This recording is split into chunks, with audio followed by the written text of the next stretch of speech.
All right. And this is a Fun and Fast Show. We have a lot to talk to you about today. This is your weekly news update happening every Wednesday, whenever the hell Hector and I feel like it. But it's going to be on Wednesday. All right. So with that being said, welcome in. And again, I'm Erica Shante. I'm just a mom who has aspirations, so hopes and dreams of being a political commentator. Real conversation while the groove goes on. If you want to learn something while vibing together, pull up every week, just a place to remember. Got a fun fact for you tonight. Awesome. All right. And again, this is the Fun and Fact Show where I am the fun and awesome. Let's go ahead and get it started. So the big story of the entire weekend, of course, was the assassination attempt on Donald Trump by a Southern California tutor by the name of Cole Thomas Allen. All right. So, apparently he tried to, attack the administration. I don't believe it because I think that is extremely odd that the first thing Donald Trump says out of his mouth after all of this happens is, this is why we need the ballroom. I need my ballroom. And he reiterated that point on Saturday during a 60-minute, not Saturday, but Sunday during a 60 Minutes interview. It's completely false. I mean, without having to show you all of the pictures, I implore you all to do some digging yourselves. But there is a photo of Cole Allen in a IDF sweatshirt. If you're not familiar with the IDF, that is the Israeli Defense Force. And we know what the Israeli Defense Force is. They're the ones who, along with the Israeli government, who are waging a genocide in Gaza. And they're trying to do the same in Lebanon. So, yeah, definitely staged.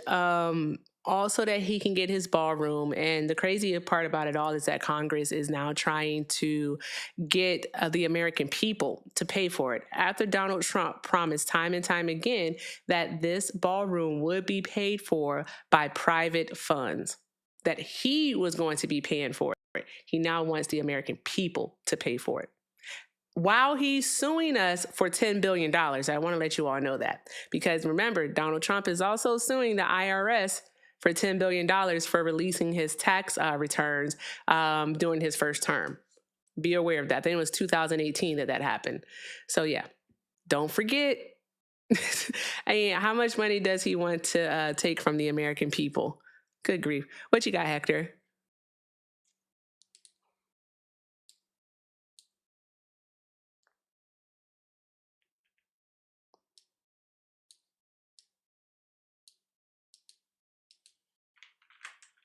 Mm-hmm.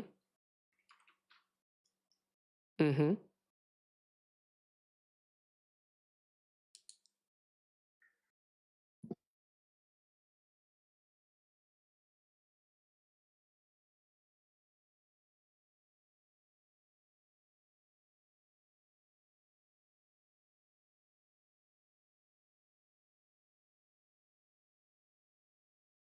I can't wait for them to lose either. But also, another thing that we have is that they're going after Jimmy Kimmel again.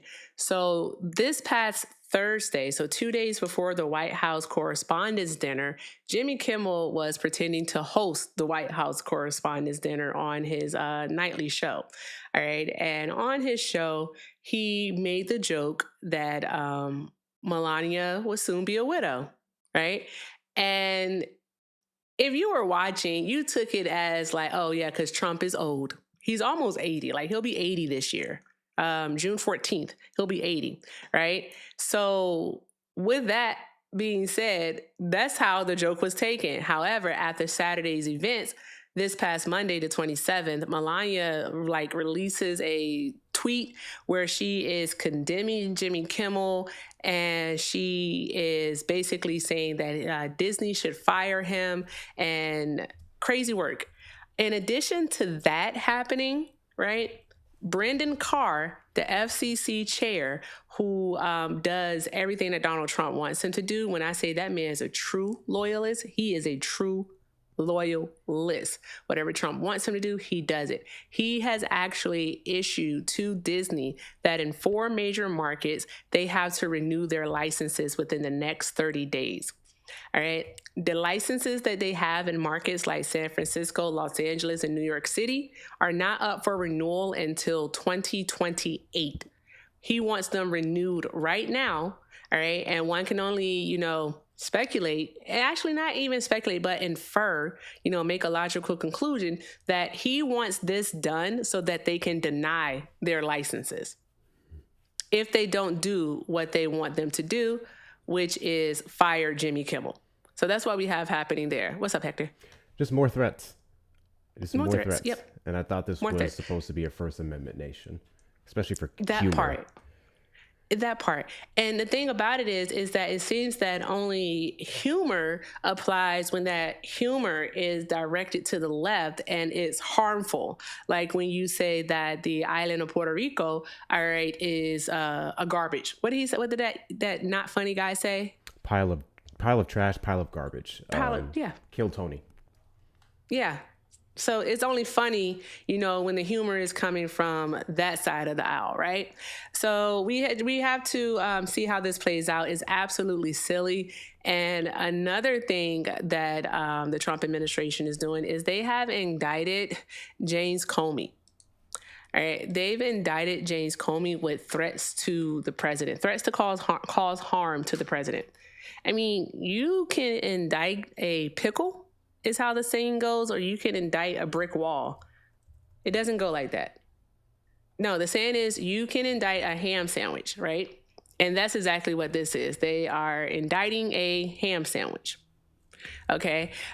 Because just to backtrack 2 seconds, the main thing about this all is that the First Amendment only applies when it's done. When Donald Trump says things like the radical left, when he calls a woman who was simply in her car a domestic terrorist, when he celebrates the death of Robert Mueller, it's perfectly okay. It's perfectly fine. But when the shoe is on the other foot, it's not okay. And he wields his executive power in order to silence any opposition. To say that that's not fascism, that's not authoritarianism playing out in front of our eyes, you have to be blind. You'd have to be, actually, even, Ray Charles and Stevie Wonder had a conversation about this, and even they can see it. Shit. What? I think it would benefit everyone to actually go over the 14 tenets of fascism. It's actually surprising how many people do not know what they are and just how much this administration likens itself to those tenets, whether directly, indirectly, this close, it doesn't really matter. It's getting, it's been bad, but it's getting even worse. And they're not even apologizing for it anymore. They're not even trying to cover things up.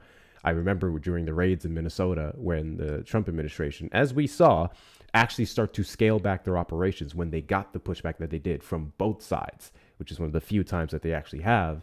And now we're just trying to do the same thing in other places, predominantly more so red states that don't complain, because there's a lot of injustices happening in places like Oklahoma, Tennessee, Kentucky, and we're not seeing that blasted on the media to the same degree because they're red states and ultimately they don't really care. I think poor Jimmy Kimmel, at this point, I think he needs to go the Don Lemon and Joy Reid route and just get his own platform. I think he has the numbers for it. It's one of those things where under this administration, if you speak out against him, you're just going to continuously get attacked. And he's had one hell of a career on the network. So I say screw it. I agree with you. I think he could do it. And he would sort of kind of be like the first late night host to do so. So I say go for it, bro. Go for it. And host your own platform and just ooh, Hector, he should really do that. So if he does that, I hope he gives you a cut. He should do it. Heard it here first. No, seriously. You heard it here first. You heard it here first. This is recorded too, so there's that. I'm a strong supporter of independent media. I think the more people that gets off of these people that networks that try to control what you say, the better. Especially when you have a base for it. I did have my story after yours, one of them. Go ahead. I always try to start off my stories with local news out of Texas, because Texas is, once again, as always, the breeding ground for nonsense. So I want to ask you guys a question. Fair. I think we can put the ideology party stuff aside. I want to ask everyone in this chat a question because I see the chirpers in the comments as well. What would you do if you got a waiver from your school and the waiver was asking you to sign it with your express consent to allow someone who's convicted of particular crimes to coach your kid's team? What would you guys do? What? Yeah.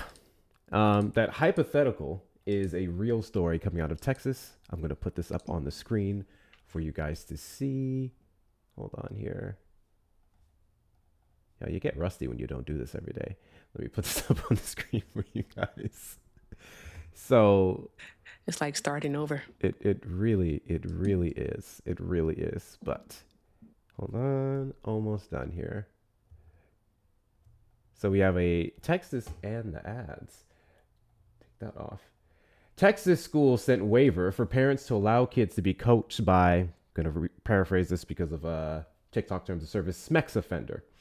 The former Houston Astros prospect holds previous charges of online solicitation of a minor and domestic violence.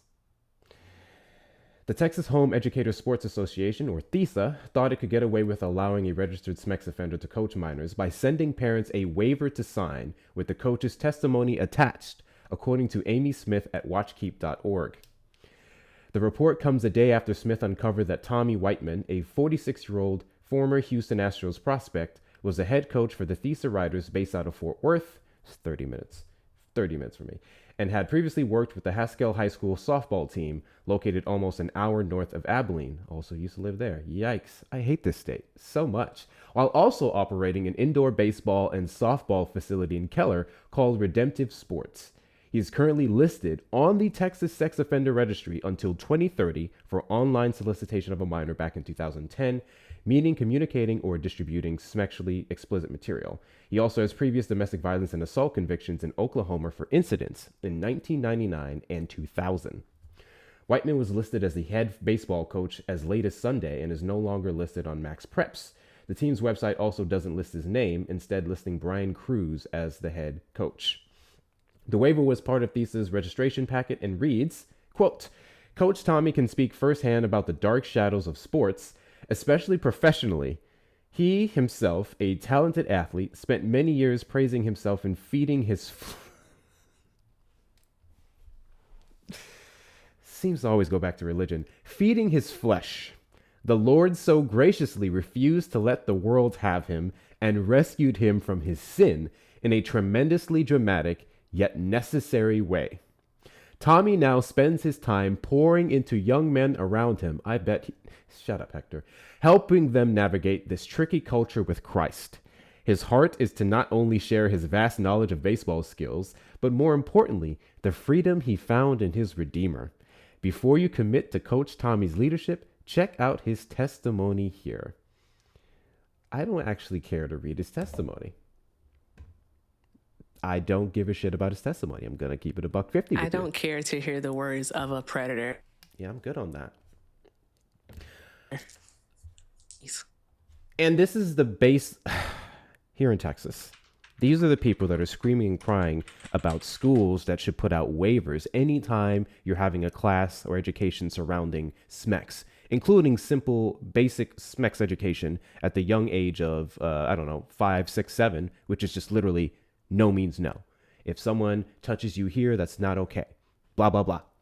That is all included in SMEX education. You guys hear SMEX education, you automatically assume, that's not how that works, especially not for a minor. But they're so quick about that. They're so big on any educational book about different genders and social constructs around that. And when it comes to this, I mean, at least they sent the waiver out, I guess. But the amount of parents that were cool with it, who think because of the Redeemer saving this man that it's supposed to make you comfortable with his actions. I, for one, say hell no. And then the reaction that they got also from the parents is clear because they took all that stuff down. They stopped even listing him on the website. He was still in there, but they just took away the way you can identify him easily. Texas is wild. Texas is absolutely wild for that one. That sounds actually quite awful. I don't think any parent is going to be, well, never mind. The majority of parents are not going to sign a waiver to allow a predator to coach their children. How would you even feel safe with your children around them? That's disgusting. Oh, gosh, that is absolutely fucking disgusting.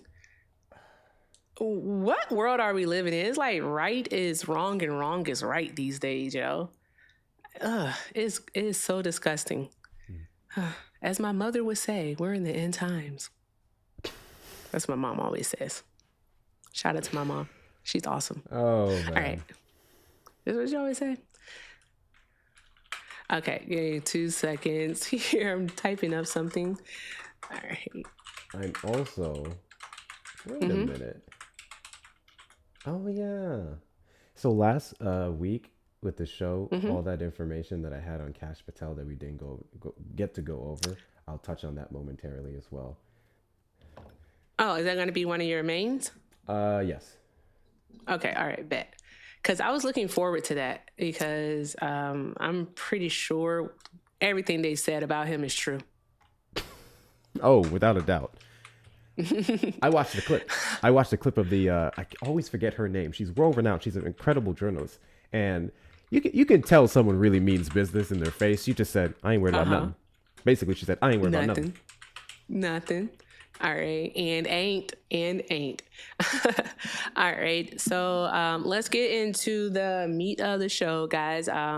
So there's a lot that has happened again, especially this morning, waking up to news. But first, a quick commercial break.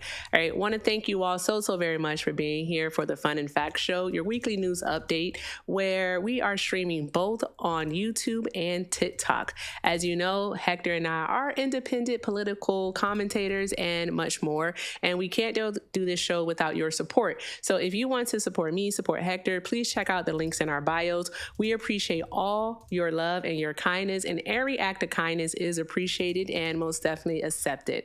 All right. I want to get into our one of our main stories here today is the decision by the Supreme Court to, in fact, they say that they didn't, but in essence, get rid of the Section 2 of the Voting Rights Act is what they did.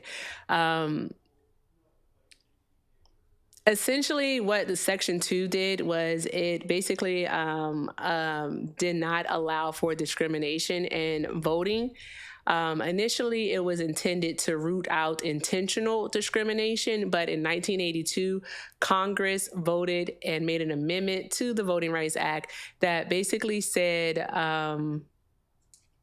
that states could not base voting on racial guidelines. All right. And that states did, but they said you cannot use racial guidelines. However, states do have to have majority minority districts. So a majority minority district is basically where the greater amount, so more than 51%, not 50, yeah, 51% of the district has to be made up of people of color. All right, so Black people, also Hispanic people, Asian, so on and so forth. All right, this is something that has been contested, and because the judges do speak more eloquently on these matters, even though I do not fully agree with them, I do want to go over a few things that the justices did say in their majority and also dissenting, so minority opinions. All right, let me pull this up for you. And this will be reading from the SCOTUS blog. All right, if you're not familiar with the SCOTUS blog, by all means, get familiar with it. It keeps you up to date for everything. And it also actually, it also breaks things down kind of in layman's terms so that we can understand it. So let me see here for you. Boom, boom, boom. Such a major decision. Also, I do want to play some video for us also, because we have gotten, we've come way too far to let them take away our vote. All right. We can just We can't let them do it. So I apologize. Let me see here. Hector, guess what I'm about to say? What? We need a producer and an editor. Yes, we do. Taking We need one. applications. We need one now. Did I just move the camera? Benefits include an occasional boba, galaxy here and there, words of affirmation, and a little clout. A little clout. You get to say, hey, I'm the producer for Hector and Erica. And I'd be like, yeah, you are. You go. I don't know how much it's going to mean, but you know what? You take it. I'm not and you get paid in Oh. I said a weird phrase. You know what? I ain't going to sleep on it. You know, Erica, did you know that you recently hit 70,000 followers on the TikTok? Yeah. I need you to be more enthusiastic about this. How are you going to sleep on all that work? Thank you. It was pretty awesome. I try every day not to lose my account. That part. That part. Every day. I try hard. Yes. Thank you. Thank you all so very much. I appreciate all the support. We are on the road to 100,000 is what I'm trying to get to. And I just want to say it is all done organically. All right. This ain't easy. And I haven't even had a viral video, Hector. I want a viral video. We're going to work on that part, man. I don't know. I just got to turn the camera on, but I want a rival. How you say it? Viral. I can't talk. She can't pronounce her words. She needs to enunciate. But let's talk. This is very serious, so let me stop playing around. Thank you all for the support. I appreciate each and every last one of you guys. We're on the road to 100,000 over here on TikTok, and also the road to 10,000 over on what's that place called? YouTube. We're gonna keep on trying. Going for gold, bro. Going for gold. All right. Let's see here. Hector's not far behind either. I just want to let you all know that. Don't let him play on y'all face. Hector's like one viral video because his video gets so many likes and comments that, you know, yeah. Have you seen Hector on Instagram? Listen. Bruh, it's fucking awesome. I could take a moment to flex on my Instagram, but that's a distraction. Instagram's treating me well. TikTok's bullying me. All right, let's see here. Okay, so again, this is from the SCOTUS blog. If you would like to read along, all right, I took down some notes earlier that I wanted to read directly from, but this is where we're reading from, guys. All right, so the main thing that happened here, all right, is basically that a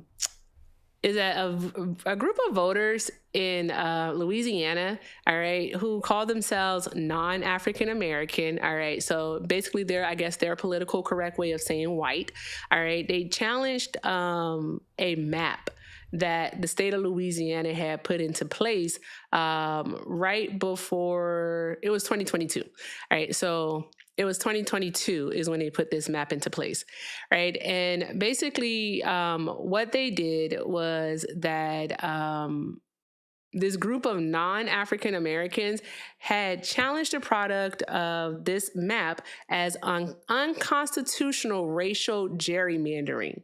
And what happened is that Louisiana had redrew their maps and they had put all of the Black voters in one district. The Black voters were like, how can you do that when we are 1/3 of the state's voter base? That's 33%. How are we only represented by one district, right? So it went to court, right? And the courts basically told Louisiana to fix it. Just to put it in layman's terms, they told them to fix it. So what Louisiana did was Louisiana went in and the state created a second district. And this second district actually led to a new House rep who they used to be, I believe, a state senator, and their name is Cleo, and they became a House rep in Louisiana. All right, so federally. People didn't like it. All right. The non-African Americans did not like it. And what they did is they sued. They sued. And again, they said that this was unconstitutional because race was taken into account when actually determining this district. So there's that part. Lower courts had basically said, no, Louisiana can keep the map. It continued to get challenged, and the Supreme Court actually heard this case for the first time in March of 2025. But instead of ruling on it that summer before their term ended, they decided to hear it again in October of 2025, right? And I would say that when this case came to my attention, and then with all that was happening with Texas and how the lower court in Texas had found that the new Texas map for redistricting that went into place in August of 2025 had used race as a factor, and they weren't supposed to because you can't do racial gerrymandering. But the Supreme Court was like, you know what? Yeah, we're going to let it slide because of the timing. We don't want to confuse the constituents. We don't want to have the voters not know where they need to go to vote. So they use time as an excuse to allow the Texas map to go through. And so when they did that, I simply said to myself, yeah, that the Louisiana versus Calais case is definitely not going to go the way that we want. They're going to basically get rid of Section 2. So with that being said, what happened is, it was actually in 2024. I thought so.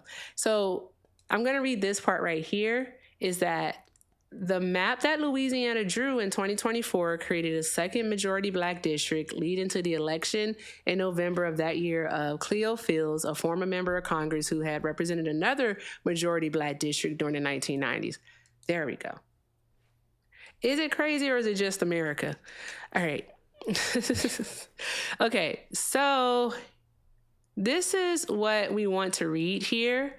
All right, is we want to read actually about the opinion from Justice Alito, who wrote the majority opinion. All right, what Justice Alito said is that the Constitution almost never permits the federal government or state to discriminate on the basis of race. All right. The question before the court, he said, is whether compliance with the Voting Rights Act should be added to our very short list of compelling interests that can justify racial discrimination. In my group chat, what I put is basically that Alito was leading credence to reverse racism. Mm-hmm.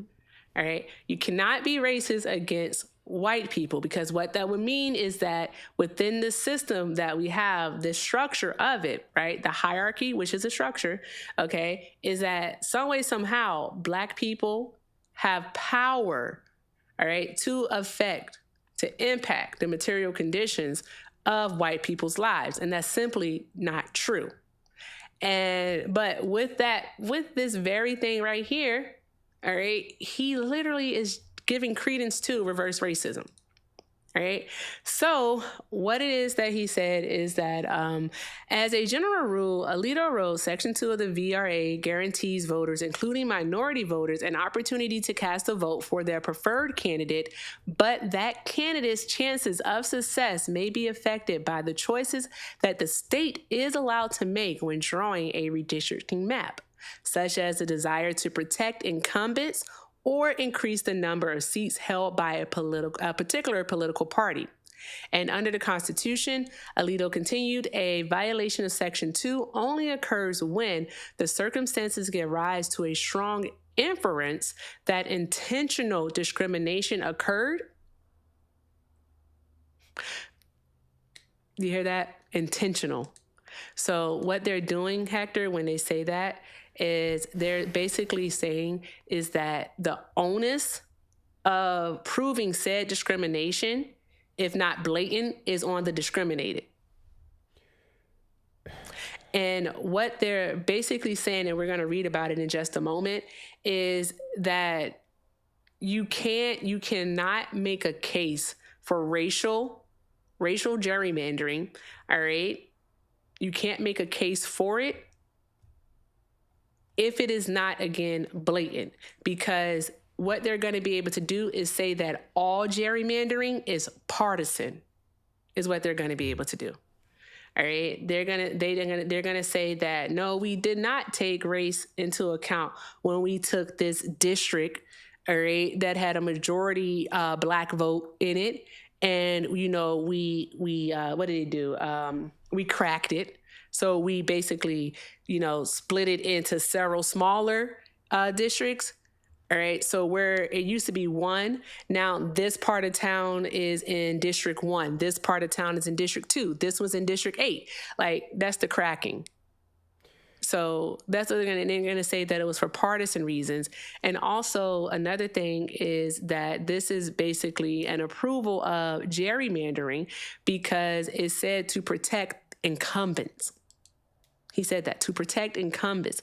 It's allowing the political parties, the politicians, to choose their voters versus the voters choosing who represents them. It's a complete bastardization and abomination of the voting system, all right, that I would say that the founding fathers actually wanted. They wanted the people to actually be the voice. Even though all people weren't included at that time, I will not forget that part, all right? Black folks were not included in that, okay? Neither were women, all right? And I'll be specific, white women. But the thing is that they still wanted the voices of those who they were given the power to vote to be heard. So with that, there's more, all right? Up next is comment on that, because you talk about this all the time, how racism isn't intentional, or not always intentional. It's not always, yeah. To put the entirety of a case, one, you're supporting the oligarchy, because then you're going to ask a bunch of individuals, people who may be able to see the information but not have the resources and funds to actually challenge it, to now create this burden of proof, even though the evidence may be there, whether it's specifically outlined as to mitigate the vote of the blacks or not. And then you have the issue of, again, in intention. So I forget the example that you always give. You do a bit infinitely better than I do in regards to medical racism, medical discrimination. Oh, the spirometer? Yes, with the spirometer. Yeah, you can use the spirometer or the pulse oximeter. Yeah. It's those devices, when even though I would say the spirometer kind of is intentional because it was based off of this faux science from Thomas Jefferson of all people. But the pulse oximeter, the gentleman who created it actually was Japanese, but the majority of the people that he actually studied it on, he did his research on, were white. And so he didn't intentionally create a device that would be racist or anti-black. All right. It's simply that's who he did the studies on. And that device to this day reads our oxygen levels at a higher rate than they actually are. And they've tried to fix it and they haven't fixed it. So yeah, we're still being misdiagnosed or shit's going unchecked, unnoticed. So it's a whole thing, just to keep that short. Yeah, it's just to keep the people in power and mitigate more black voices. Yeah, and so that's why we say that racism isn't always intentional. So there's that. But with the Voting Rights Act, another thing is that I don't want to. This is silly.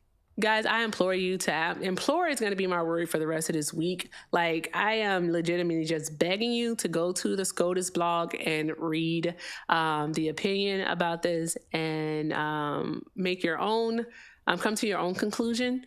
But I wanted to read this one here. It was what did that asshole say? It was, who do you think when I say the asshole, who do you think I'm talking about? Alito or Thomas? Nah. Clarence Thomas. Clarence Thomas. Yeah, an asshole. Clarence Thomas. Yeah. All right. We sick, boss. I'm sorry. Oh, okay.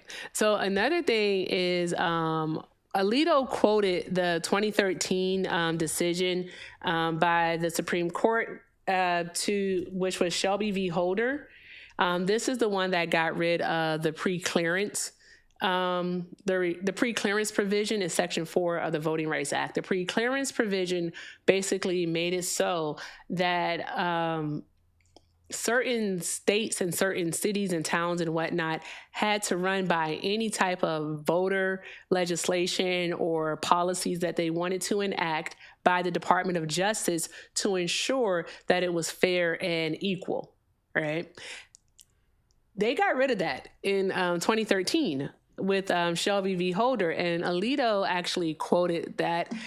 So it says here, quoting the Supreme Court's 2013 opinion in Shelby County versus Holder, which struck down a provision of the Voting Rights Act used to determine which state and local governments were required to obtain approval from the Department of Justice before making changes to their voting laws and practices. Alito wrote that things have changed dramatically in the South in the decades since the passage of the Voting Rights Act. When the law was enacted, he noted, the nation had faced nearly a century of entrenched racial discrimination in voting. But Black voters now participate in elections at similar rates as the rest of the electorate.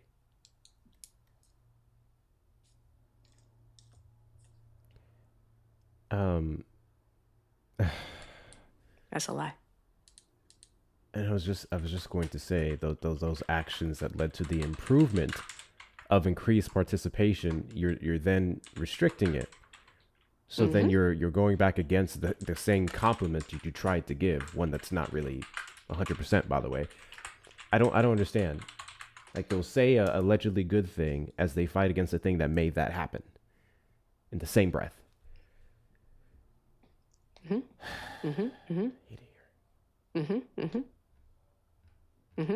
So he lied. He lied. I want to let you know that, right? All right. Here's the thing, right?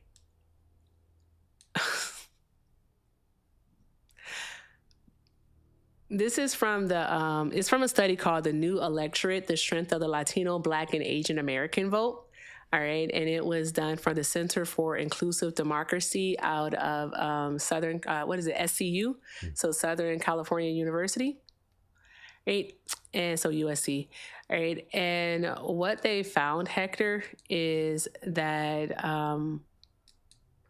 between 2010 and 2020, all right, that 6% of Black people voted.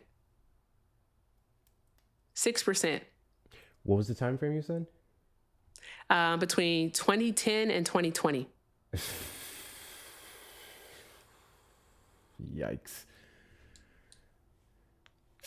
Yep. And in the Brennan Center also has a study. They have a study also where they take a look at the racial turnouts between 2008 and 2020. All right. And what they see, all right, is that, of course, it is majority white that actually participate, even though they decline some, is that it's majority, because white people represent the majority, but it's by a large amount that they do participate in the voting. And I can show you guys these charts right here. This is from the Brennan Center. I saw your message too, by the way. Yeah. Okay.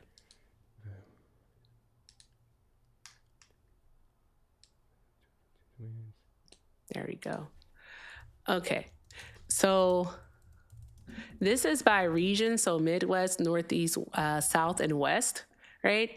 And on this line, let me go back up to this chart. All right, so we have the colors. The light blue line are white people, all right? And this line right here, all right, the dash, well, this line right here, the dash is white, non-white, all right? So in comparison, so I need to go down here and we need to look.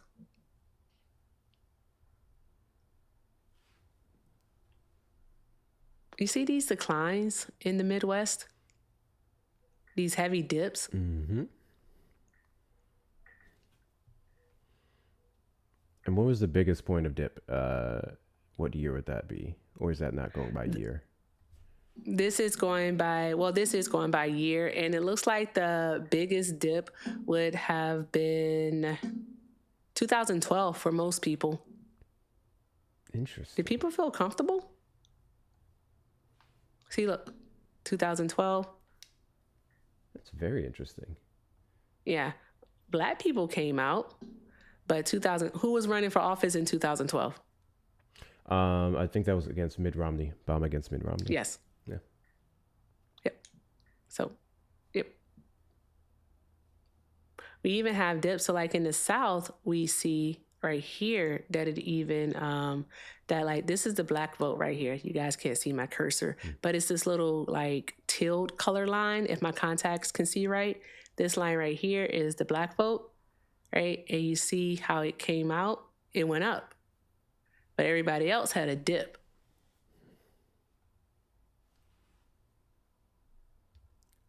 That was in the South. And even in the West, we had a dip in the black vote in 2012, all right, in the Northeast and in the Midwest. Isn't that strange? Did people just feel comfortable, or were people just unhappy? I'm very curious now, and this is something I'm gonna look into later, as to what the consensus was on Mitt Romney in 2012. Because the first thing I can think of off the top of my head is for the Republican base, which is predominantly, every base is predominantly white, but especially white.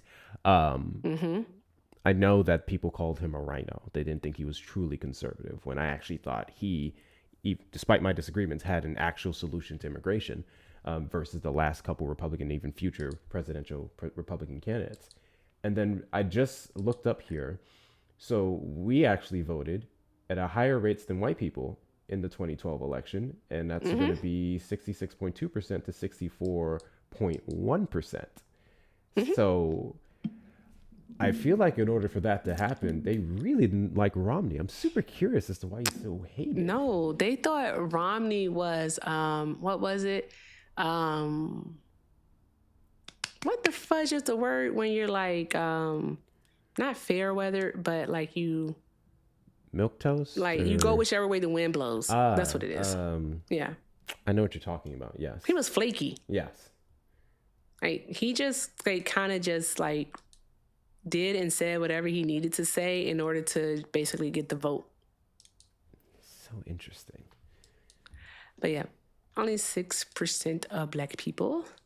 All right. And then, of course, that number probably went down in 2024. If you could find out for me, please, because of the fact that a flip-flopper, there we go. Romney was a flip-flopper. Because of I want to know that number. Because I don't think what Alito said is true.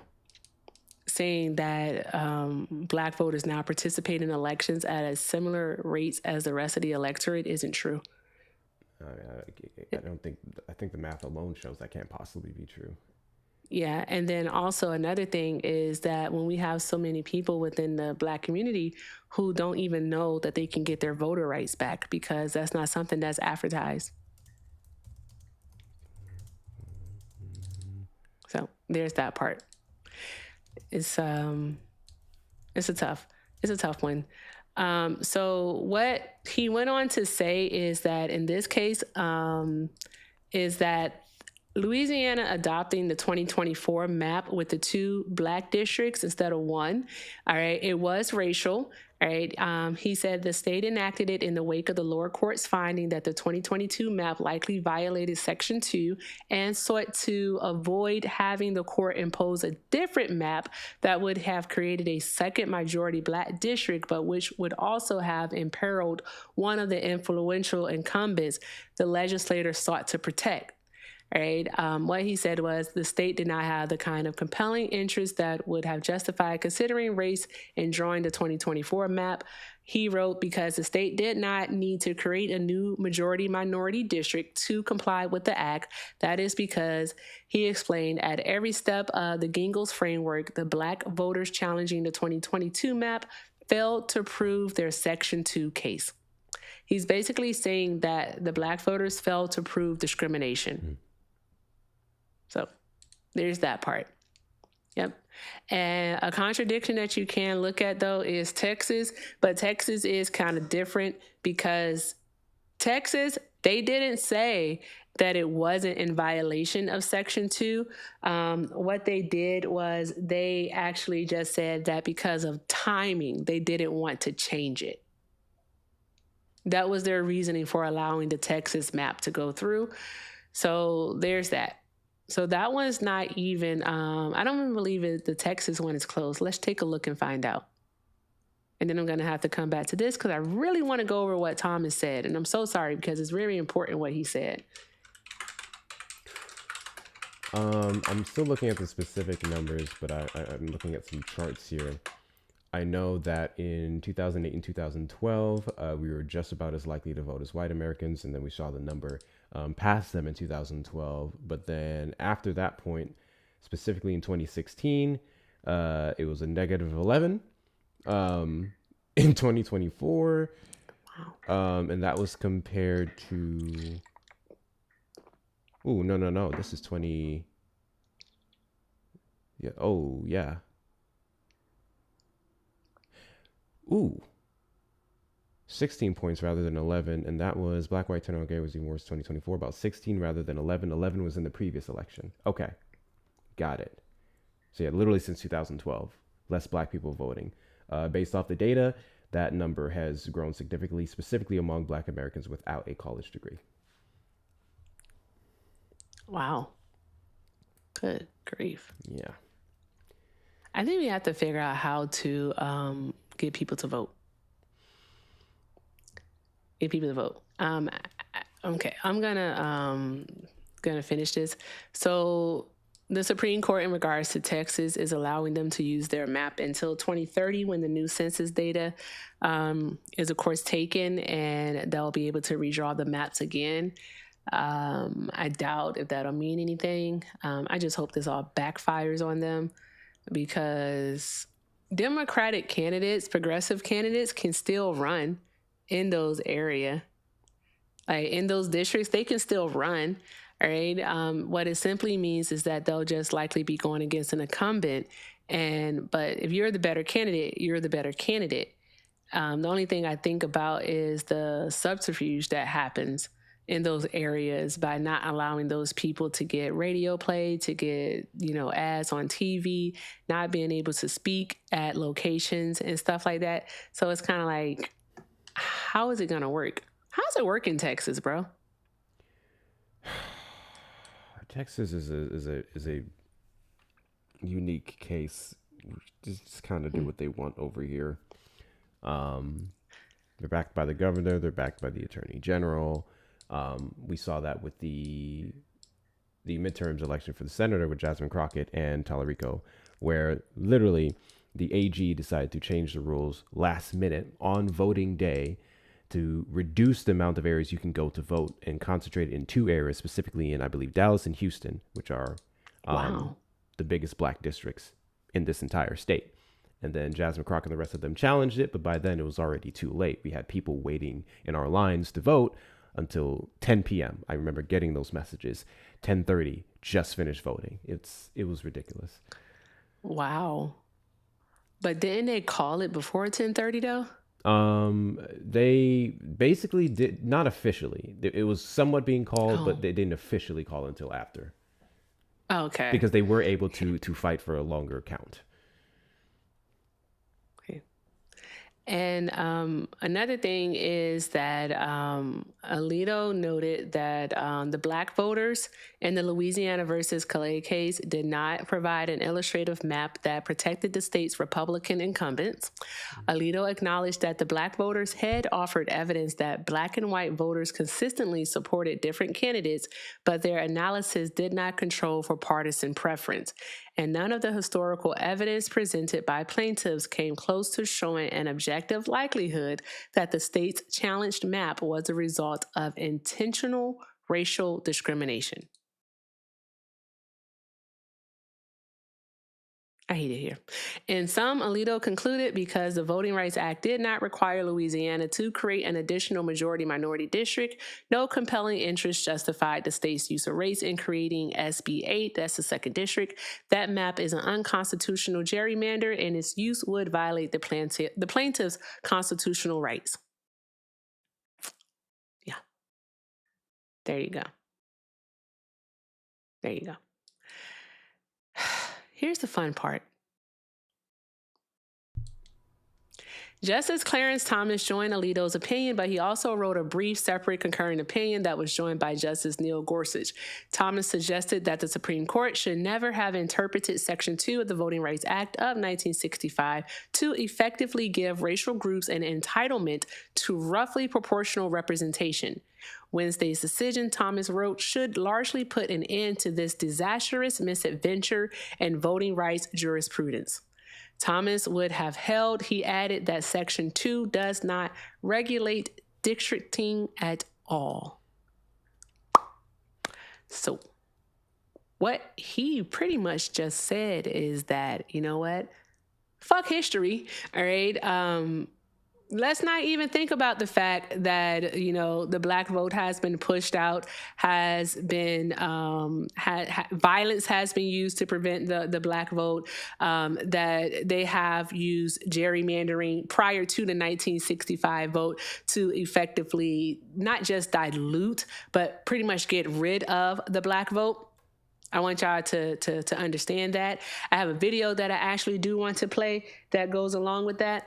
Thank you, Hector, for allowing me this time, because I appreciate you, friend. I owe you. But we're going to go into Justice Keegan's dissenting opinion.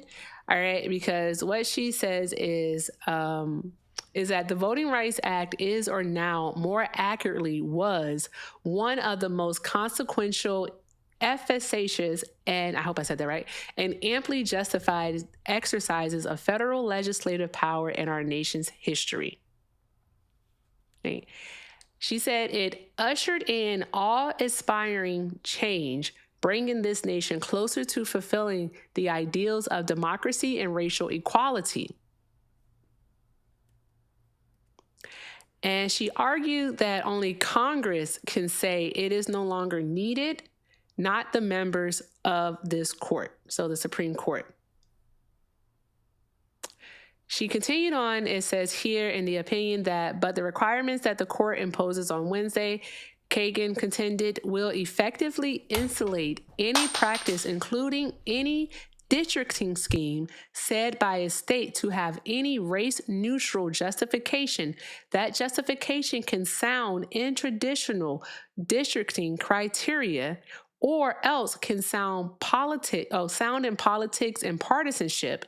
As to the latter, the state needs do nothing more than announce a partisan gerrymander, assuming the state has left behind no smoking gun evidence of a race-based motive, an almost fanciful prospect.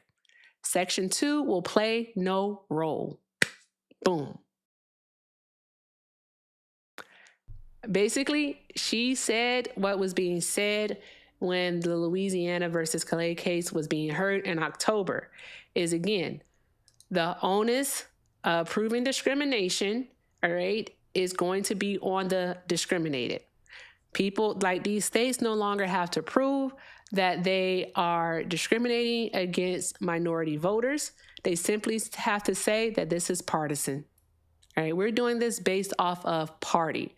We're trying to preserve the Republican seats within these districts. That's all they have to say, because how else are they going to be able to prove it? Right? In this case, in Louisiana versus Calais, y'all, I want y'all to understand is that the black vote in Louisiana at the time represented 33%, so 1/3 of the state's electorate. Right? And they packed them all into one district. If that isn't evidence enough that it's fucking racial, because packing and cracking when it comes to gerrymandering should be illegal, gerrymandering should be illegal. Like fucking A. Gerrymandering should be illegal. But Alito said that they didn't prove it. And Thomas said, we don't even need Section 2 because Thomas is a piece of shit. That's keeping it simply. Really all is. right. But this last part that I want to read is actually very important. All right. Let me make sure I get it here. I'm going to read this last two. All right. Kagan rejected Alito's contention that the majority had merely made updates to the Gingell's framework, arguing instead that the majority's changes eviscerate the law so that it will not remedy even classic cases of vote dilution. Without a basis in Section 2's text or the Constitution, Kagan argued, the majority formulates new proof requirements for plaintiffs alleging vote dilution. The new requirements that the majority imposes, Kagan said, leverage two features of modern political life, that racial identity and party preference are often linked and that politicians have free rein to adopt partisan gerrymanders. Kagan also emphasized that when Congress amended Section 2 of the VRA in 1982, it did so specifically to override the Supreme Court's decision holding that Section 2 prohibited only intentional discrimination. It made sure instead, Kagan wrote, as this court recently explained, that Section 2 would turn on the presence of discriminatory effects. Today's decision, Kagan argued, returns Section 2 to what it was before the 1982 amendment. Now as then, vote dilution plaintiffs will have to show more than vote dilution.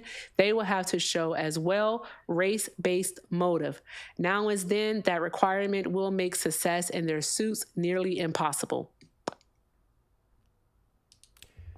And the worst is yet to come. Yep. And ending her ending her dissent, they typically write respectfully. She ended hers with I dissent. That's it. I dissent. Which is fair. I dissent. That's valid. And this is something that's been, well, one, it's the Republican playbook.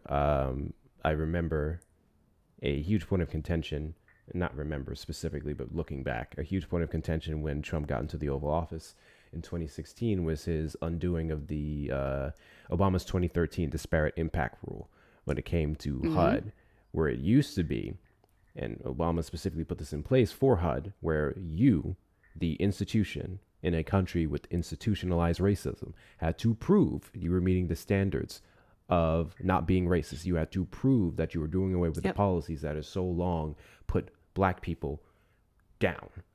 And if you did not do that, you didn't get federal funding. There were consequences. People got fired. Trump came in and said, oh, it's just red tape. It just makes the process more complicated. And then what happened? So from all the way down to that, to the Supreme Court, we're seeing the playbook over the course of the last decade come into fruition. We're seeing the Project 2025 tracker, I think we're at 52%, 42 to 52%. We're well into, or going on the half. And we're only a year and a half into this term.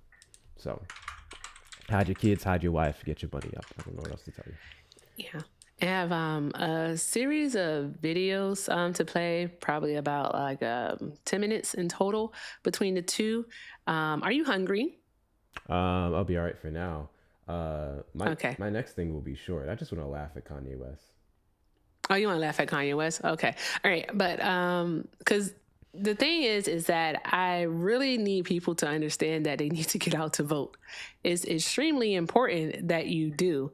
The video that the videos I wanted to play for you is actually a series by the, I'm going to make sure I say the name correctly because I don't want to get it wrong. All right, here we go. All right, it's by MDAH. All right, they are, I believe it's a Mississippi Democratic, what is it called? I missed the name. I want to make sure I get it right. It's MDAH. I believe it's I'm going to get it. Give me 2 seconds. I don't want to be wrong here.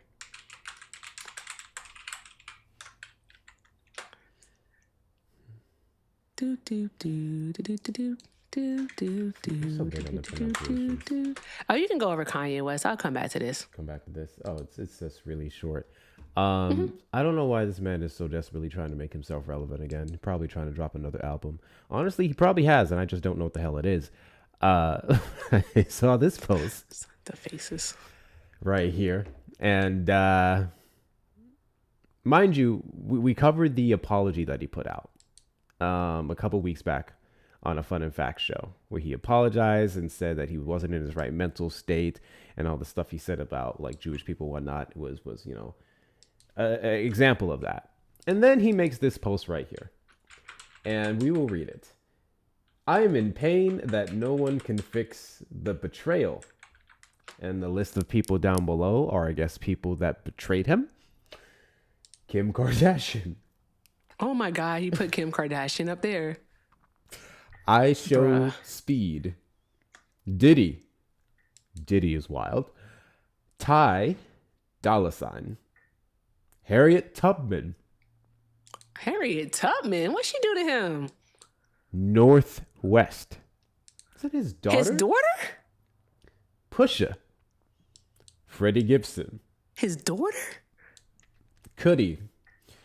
Curious George. Oh, Kid Cudi. Did that nigga say Curious George? You lying. It's on the list. It's on the list. Curious George is on the list. Curious George betrayed Kanye West. And I just want to know how. Donald Trump. That tracks. Pete Davidson. The hell Pete Davidson do to him? He dated his ex. Patrick Starr. Is he talking about the fucking SpongeBob character? He's a cartoon character. LeBron James. King Von. Playboy Cardi. James Murray. And Adolf. What? Now we're mentioning this motherfucker on a first name basis. Adolf? I just refuse to take him seriously. I just wanted to laugh. I refuse to take this man seriously. If he wants to apologize for his actions and blame it on a mental health state, then someone needs to take his fucking phone and internet access away. That is all. Seriously. What the fuck? Curious fucking George. Man's not well. Up next is going to be He's an Kanye. air sign. Don't do this. I wouldn't say which one he is, though. Don't do this. Which one you think he is? I don't want to know. I don't want to know. You got three choices. You got Gemini, you got Aquarius, and you got Libra. Which one you think he is? Libra. He's a Gemini. His birthday's in June, I believe. Oh, Jesus Christ. He crazy. Cray cray and the bray bray. He's not well. All right.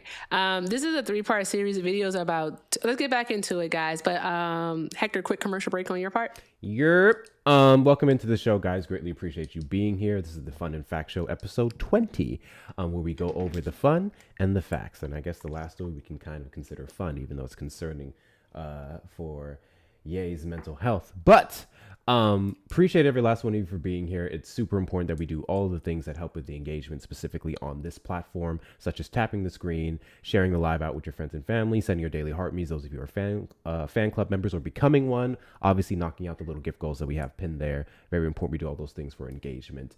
And we do this every single week, and it's a great way to kind of take our breaks from the aggressive, debate space platform. I thoroughly enjoy this every single Wednesday and just going over the news, but it also means a ton if you can support the platform, not only ways that I mentioned, but of course the links in the bio. Erica and I both have our websites where we also do merchandise. She has a couple new lines out alongside myself. If you go to ericaeffect.com for hers or hectorshops.com with 2 R's for mine, you can get yourself some loud lib lefty merch if you would like. Of course, there's going to be the Discord communities. Erica's is now public, so you may join them both, where we share a lot of the information that we talk about here in those places first. So you can get all access to that, and then you can also subscribe to my platform from there. Finally, there's going to be the direct donations via the links in the bio. We do not read them out throughout the show like we usually do in our lives. We read them all out at the end. So to those of you who have donated so far, thank you so much. You will get your personal thank you near the end. But those platforms are going to be Cash App, PayPal, Venmo, even Zelle. Erica has a Zelle if you would like to show support in that fashion. Those of you on the YouTube side, you may send a super chat or a super sticker. But make sure we're doing all of the things, and let's get back to the show. All right. And so we're about to watch, it's a 3-part series again, guys, where we're going to just go over the Voting Rights Act. And I have one video to also show you all about basically how voter suppression was working down there in in Mississippi. All right, one of the most racist states in the nation. All right, so let's see here.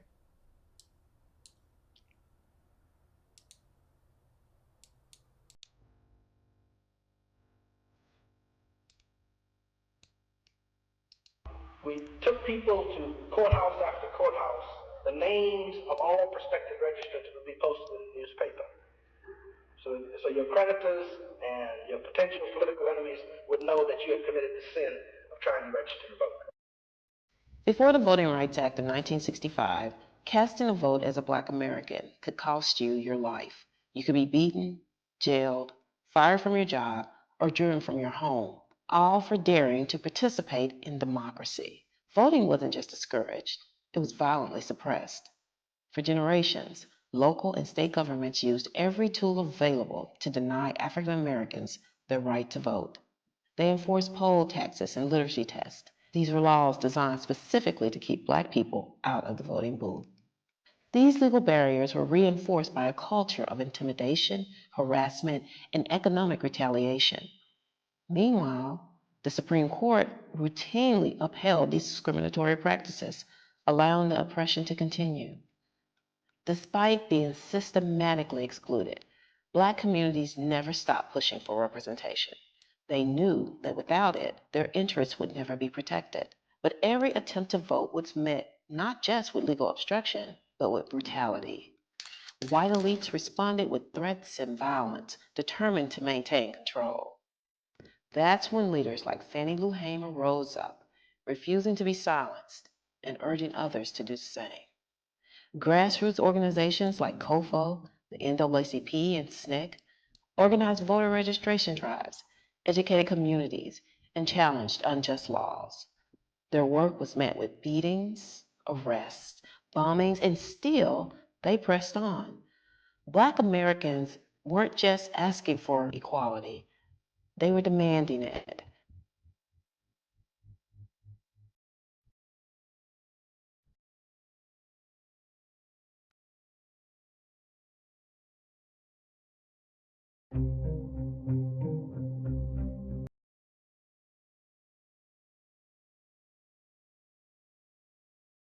Efforts to end voter suppression in the South fell short again and again.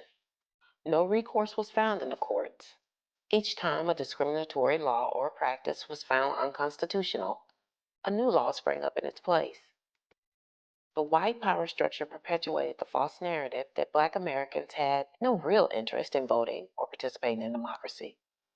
This lie served as a tool to justify widespread illegal tactics to block Black representation at the polls and maintain white dominance. For more than 50 years, the Negro in Mississippi has constituted an insignificant element in the politics of this state. Politics was considered white folks' business, in spite of the fact that the Negro made up 45 to 60% of the population. By the summer of 1961, many student activists recognized that nonviolent direct action alone couldn't solve the deeper structural problem of Black disenfranchisement. Soon, the focus shifted to voter registration. Civil rights organizers Ella Baker and Bob Moses began collaborating with Mississippi NAACP leader Amzie Moore. Moore became a crucial mentor, urging young activists to combine direct action with grassroots voter outreach. SNCC's field secretaries, often barely out of their teens, ventured into some of the most hostile and isolated communities in the Deep South: rural Mississippi, Southwest Georgia, Arkansas, and Alabama. There, they went door to door, day after day, building trust and encouraging residents to overcome fear and register to vote, despite the threats of violence, or worse. After the 1964 elections, civil rights groups intensified their demands for federal protection of voting rights, laying the groundwork for what will become one of the most pivotal civil rights battles of the era.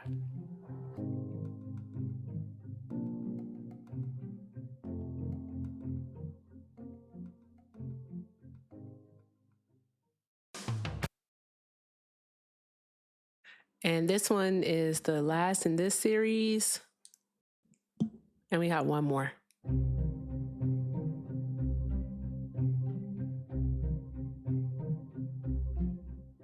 The Voting Rights Act of 1965 launched a new era of politics that allowed everyone to have a voice. It also inspired more Black Americans to register to vote. Before the law's passage, only a third of Black Americans were registered to cast ballots at the polls. In 1967, that percentage increased to more than half. With the elimination of discriminatory tools like literacy tests and poll taxes, Black Americans were more likely to have their voices heard, and as a result, more African Americans were elected to office. I believe that the democratic process of law will stand, and I will be seated. I have faith in that. Because I feel that I met all of the specifications to run for this office, or this position, I should say, and then I was elected by a majority of the people of this district that was required to vote for me. So again, I say I feel that the democratic process will stand. Mississippi leaders like Benny Thompson, Robert Clark, and Unita Blackwell were among those who won elected offices after the law's passage.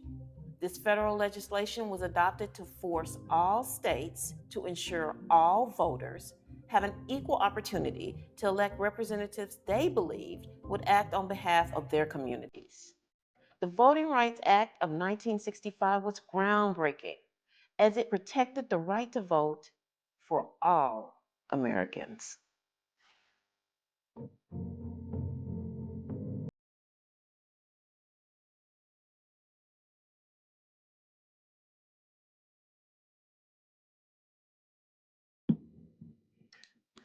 It was hard fought and hard won, is what it was, right? And that's why we really have to think about these things, especially Black people, especially when we have like things like BLAGA and FBA running around. All right. And what you'll notice about a lot of people who say that they're a BLAGA, especially the men, they didn't actually vote. All right. And also we have, again, a whole demographic of people who don't know that they can have their voting rights back. So they become disenchanted with the entire system because something that they may have valued at one point was in fact taken away from them, all right, by the government, but they don't know that they can get it back. All right.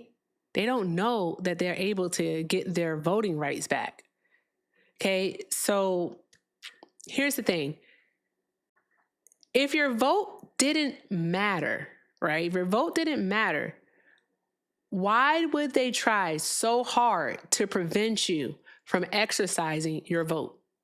I want us to sit down, sit in that, and truly think about it. Right? If your vote was of no consequence, right? No consequence. Do you think that they would do bomb threats on the morning of an election? Do you think that they will blow up ballot boxes on the morning of an election? That's a deterrent. That's to stop you from going out to exercise your civic duty, right? But we have people, right, who just see that, well, it doesn't work anyway, so I don't need to participate. But collective voting does work. It does. We see what happens when we do vote and we do get people in office who are actually going to be of benefit to society at large. All right. And whether we fucking like it a lot or not, Black people are a part of society at large. Okay. We are. All right. And because in Mississippi, they fought for and they worked for, they were able to get, all right, Black candidates into office. I really, really need people to just understand that our vote is extremely important and that we need to exercise our right to vote. Stop sitting at home. All right. I'm not trying to chastise you. I am begging you. All right. Register to vote. Okay. Get registered to vote. Participate in your primaries. I promise you, All right. They make it seem like this long drawn out thing. I promise you it's not. It's not. It literally will take about 15 minutes of your day. It really will. All right. Like even your school, like some of your kids' schools allow people to go in and vote. All right. So you probably can just vote at your kid's school. That means it's not far from your home in most cases. Okay. City Hall, wherever town you're in, whatever city hall, you can go there to vote. All right. There's precincts all over. Go to your state's Secretary of State Department's website and just look at where this look at where your precinct is and go vote. That's all you have to do. Just go do it. All right. I want people to stop saying stuff like, well, I don't have the time. Yes, you do have the time. If you have the time to sit in a TikTok live and listen to me yap about something, right? Then you have time to register to vote. Because guess what? You can literally minimize this app and you'll still hear me talking while you're on your phone registering to vote. You can do it. With that being said, I have one more, Hector, but what do you have? The shit isn't a joke. It's This not. shit isn't for your source of entertainment. I know a lot of us love to come in here and hear a good one of them get cooked. But even that is not, well, the goal is for that to see, for people in the comments to see what looking like that demographic people is, what being that person is, and choose to turn away from that and choose to go register to vote. But that's not registering someone to vote. That's not speaking to your friends and family and the neighbors that you'll have the most impact on in getting them to the polls. That is just a form of edutainment. And there's still more work to be done outside of that. So there's a lot of you guys who think you're like politically involved and informed because you watch us. That's not how that shit works. There's work to be done the second this live ends, during this live. And we need to make sure we're doing that as well, because this is not another soap opera. This is real life. Yep. Is literally impacting our ability to actually be represented. I believe it was mentioned, and the number is 19 seats. So with Louisiana versus Calais, since they're going to use the excuse that it's all partisan and none of it is racial, and it's going to be harder to actually prove that this is racial gerrymandering, so it's discrimination. What's going to end up happening here is that throughout the South, because Florida has already today, Florida DeSantis, the Florida state legislator voted to approve the map, by the way, and they're saying that it's going to face legal challenges. But what challenges to it? What's going to be the challenges? So we have to look at that. But Florida has approved their map. The legislator has.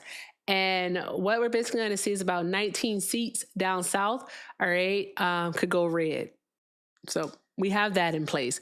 This, what we're looking at right now, what we're going to look at, I should say, all right, is a professor down in Mississippi. All right, Leslie Burrell McLemore. I hope I said his name correctly. But he is a civil rights veteran, and he does not mince words. And he was speaking at the Mississippi Documents Archives. What is it? Gosh darn nabbit. When I say stuff like gosh darn nabbit, just know that I'm serious. Okay? All right. Here we go. It's the Mississippi Department of Archives and History is what it is. Mississippi Department of Archives and History. They were founded in 1902, and they hold this thing basically like where they do a lunch hour. It's pretty cool. And they'll have people come and they'll have people like talk about things. And this was in celebration of the 60th anniversary of the Voting Rights Act, because it was signed into law in 1965. So we celebrated the 60th last year, and they decided on the 61st year to dismantle it. So there's that. Here we go. Let's listen to what he has to say. It's not the full thing, but you can find it on their YouTube page. Civil War phenomenon. Can you hear him, Hector? Unlike several other former slave A little states, lower, but yeah. free Negroes were not Let me permitted turn it to up. vote in Mississippi prior to 1860. There were 773 free Negroes in Mississippi in 1860. Essentially, from 1873 to 1944, blacks were eliminated from the political process. They could not vote. There were 60,000 more blacks than whites in 1875 in Mississippi during the end of Reconstruction. The 1890 Constitution implemented the Mississippi Plan. The plan imposed the poll tax and arbitrary literacy tests.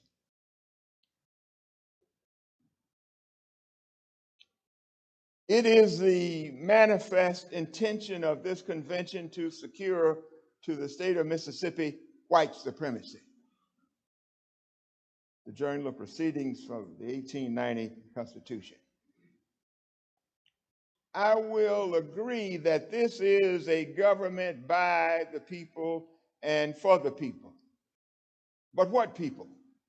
When this declaration was made by our forefathers, it was for the Anglo-Saxon people.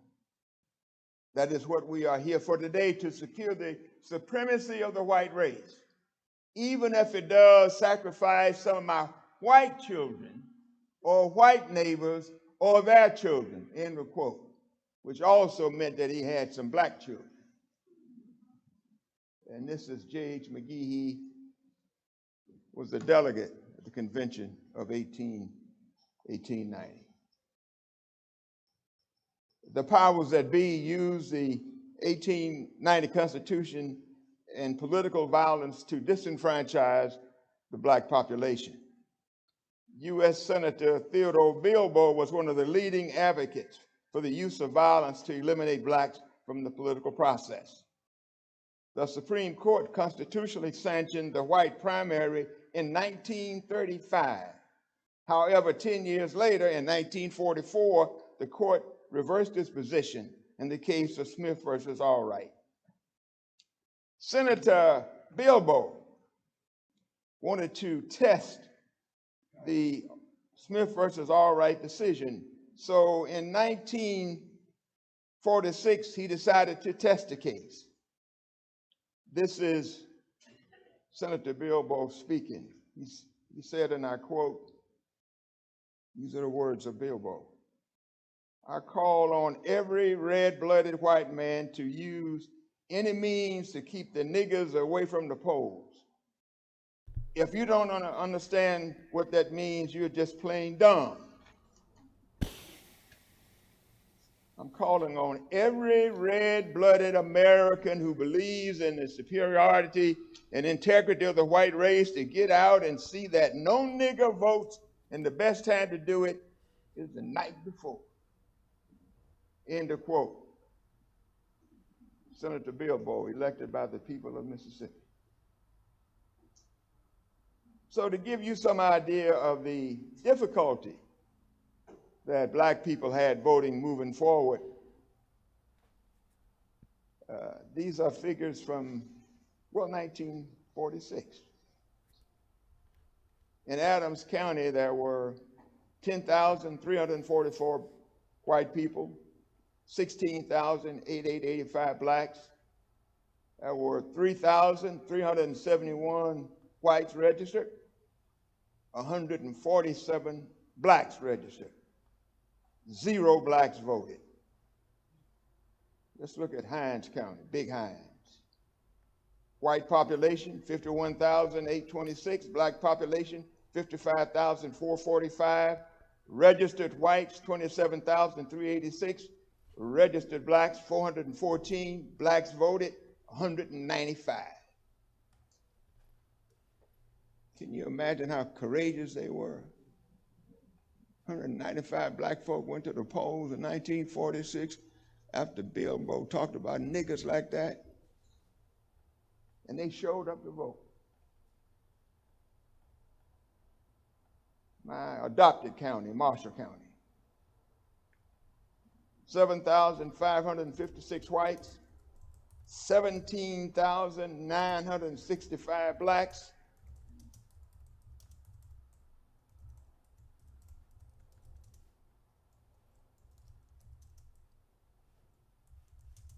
Yeah.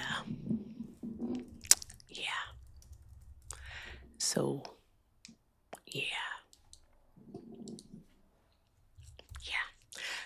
So, just in plain English, All right. Because the things that he said were not his words. These were the words of elected officials, state senators. All right. That's what this was. All right. State representatives is what this was. All right. I don't know if you all heard him. All right.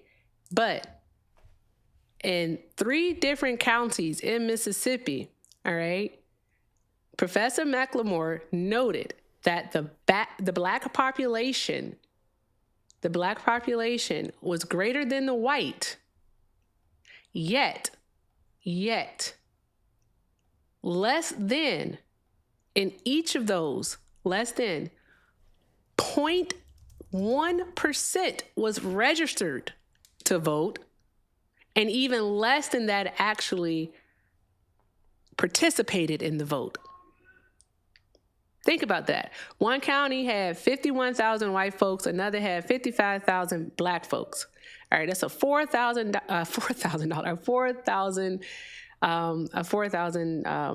people more, right? And only about 400 of those black people were registered to vote, and only 196 of them participated in the election in 1946. And you can't wonder why that is. You have to know why it is. It is because of voter suppression. The county that he mentioned prior to that said that only about 100 or so of the black people within the county were registered, and 0 showed up to vote. 0. Because of the intimidation tactics that were being put into place. Bilbo, a state senator, said to basically use any means necessary to prevent the nigger from voting. That's what they said. And today, they are literally using any means necessary to do so. They're doing it. They're enacting things, of course, like voter ID laws. All right. When they know that at a disproportionate rate that black people, all right, along with other people of color, have a harder time accessing the required documents. They're taking precincts out of neighborhoods. So where you used to be able to go and vote that was half a mile away, now you got to travel 7 to 10 miles away. Not everyone has access to transportation. Not everyone can afford an Uber. And to think that everyone can, even if that was your thought, that, well, Uber's not that expensive, a Lyft's not that much money, that's you speaking from a place of privilege. That is why, for the past decade, we have had to have services set up to actually get people to voting precincts. Because they keep, especially down south, they keep taking them out of the local communities. The majority minority communities, they take them, the voting precincts, and they move them miles and towns away. And we're okay with it. We're okay with it. I need us to be so fucking for real and realize what is happening. If your vote did not matter, they wouldn't fight so hard to take it from you. And I got one more video, Hector. You know what it is, and we're gonna end on that, because the last thing that I want to say, guys, and I think you already know what it is that, you know what? Just always listen to black women. It's not fucking hard. I promise you, it's not. It is not hard. Give me 2 seconds, because, bruh. Hector, you got anything on this one? Because I swear, bro, like, people died for the right to vote. And we got people sitting out.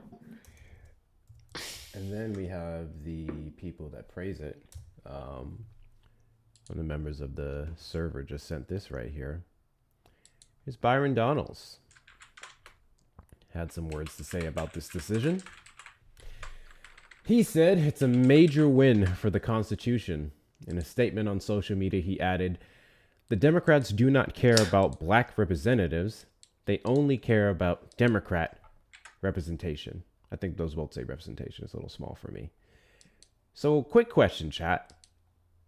How do the majority of black Americans in the United States vote? That part. This notion that Democrats have us in a chokehold is racist. It's insulting, first off, to our education. The belief that we just do it because that's what we were told. That's because we have no choice, because we're too stupid to tell the difference between the parties. And to have people like him say things like that, and the group of people that agree with it, that is one of my issues with talking to non-voters and black. And I'm going to have to work on it. I really do, because we need these people. Same. We do. But it's really hard for me to listen to people who don't know shit about fuck when it comes to history speak on what matters and what doesn't. That part. No, seriously. Because don't know nothing. Don't understand the historical context of anything to make the decisions that they do. But then at the same time, it's like, oh, well, you can't diminish their choices. Why can't I? Why can't I? Because then that doesn't win votes. Mm-hmm. And you want the people to register. Gotta play nice. I'm going to talk to my therapist about it in a day or two. That's what I'll do. But I did want to end this segment because it was a lot. But I do want to end this segment, all right, is with the words of a wise black woman that you all could have had as your president, but yet,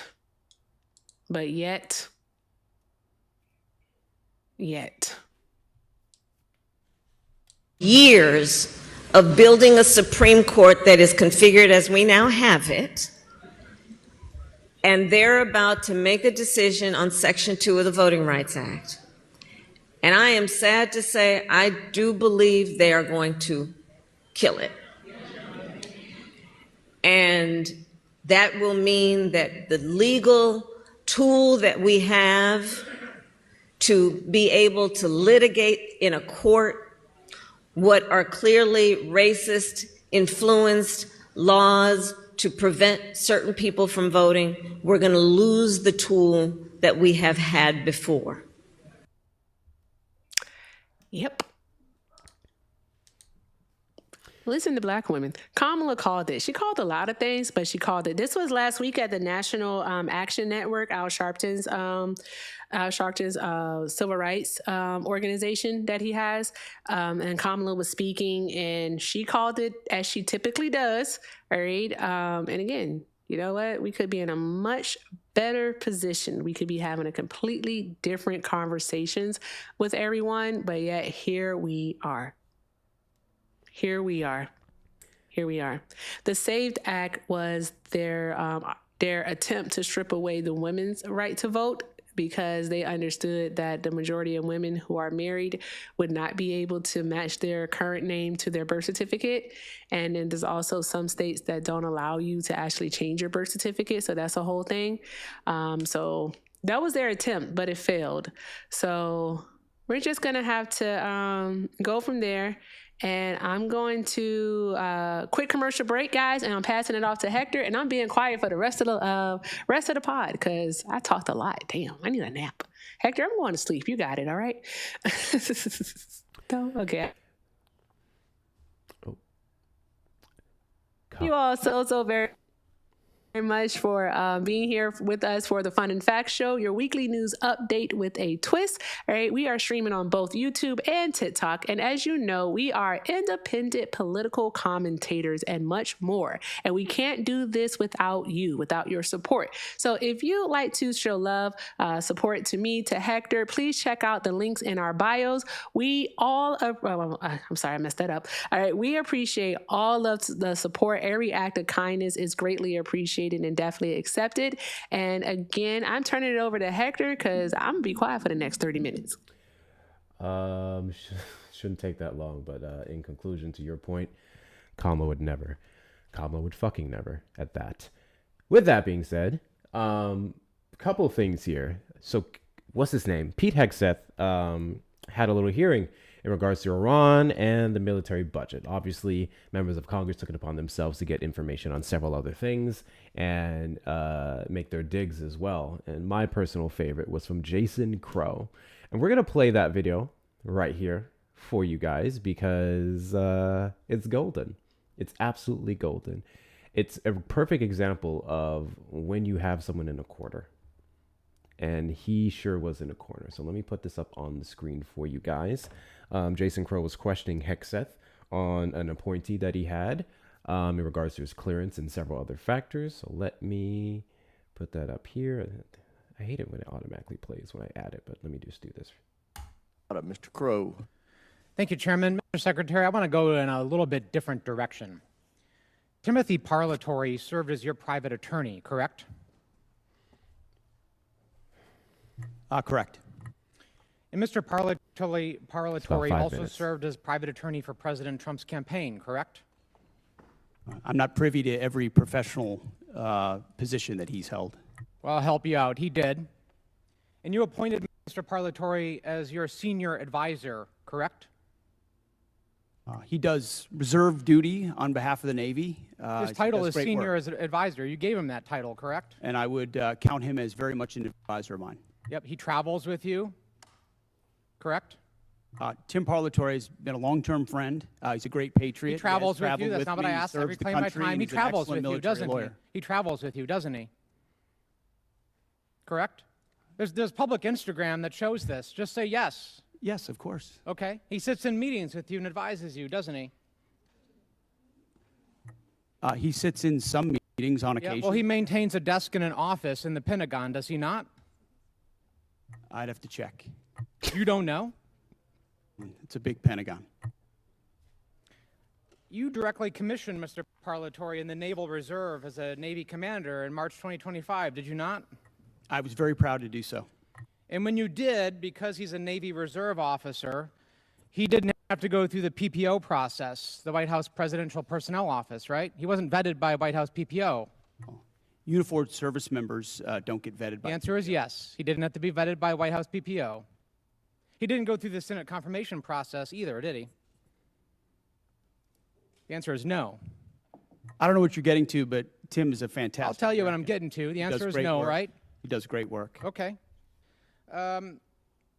He didn't maintain a security clearance when you appointed him as special advisor. Is that right? I'd have to check. You don't know? I mean, anybody that has access to sensitive material is going to have the appropriate clearance. Okay, so when you appointed him as special advisor, he had a security clearance? You're trying to piece together a timeline. No, I'm asking that I a simple can't give you question. exact One of your dates for. special, most sensitive advisors, did he have a security No, clearance? you're playing a gotcha game like you do on TV I'm and asking everywhere else. questions. You're trying to thread together details that clearly aren't you're connected about concerned. something else. So you're concerned about my line of questioning, Mr. Secretary, because you know where it's going, don't you? I think you do. So does Mr. Parlatore represent foreign governments? He has a private law practice, does he not? From what I understand of his law practice, he does a lot of great work for service members in the military and other. He maintains a private law practice. Does he represent foreign governments or foreign persons in that private law practice? I don't know. You don't know. Somebody who's sitting in your meetings, a special advisor, you don't know. Does he represent any senior officers who are currently under consideration for promotion by you or your office? The only person that makes determinations about senior officers is me. Answer the question. Does he represent senior officers who are under consideration for promotion by you? No, I'm the one that makes decisions about choosing. Does he and represent them, finding Mr. senior Secretary? Does he officers. He represent doesn't them? represent anyone. He's a legal advisor and always has But been. he has clients, does he not? He's a legal advisor to me on reserve duty, and he always has been, and he does a fantastic Is it job. true that Mr. You're playing a Parlatore was losing hand, removed? whatever you're I trying to reclaim my play here. time. Is it true that Mr. Parlatore was removed from an investigation by the White House last year? I don't know what you're referring to, but not that I'm aware of. You're not aware of it. Was it true that you were also removed from that same investigation? The answer is yes. No, not that I'm aware of. You're not aware of it. That's interesting. Well, is it true that Mr. Parlatore disparaged President Trump? I don't know what you're referring to, but no. Is it true that What you're accused of is a cute line of questioning that's going nowhere. Well, it's going somewhere, which is why you're not answering the question. Was it true that he was Messing accused up. of lying by the president's legal team?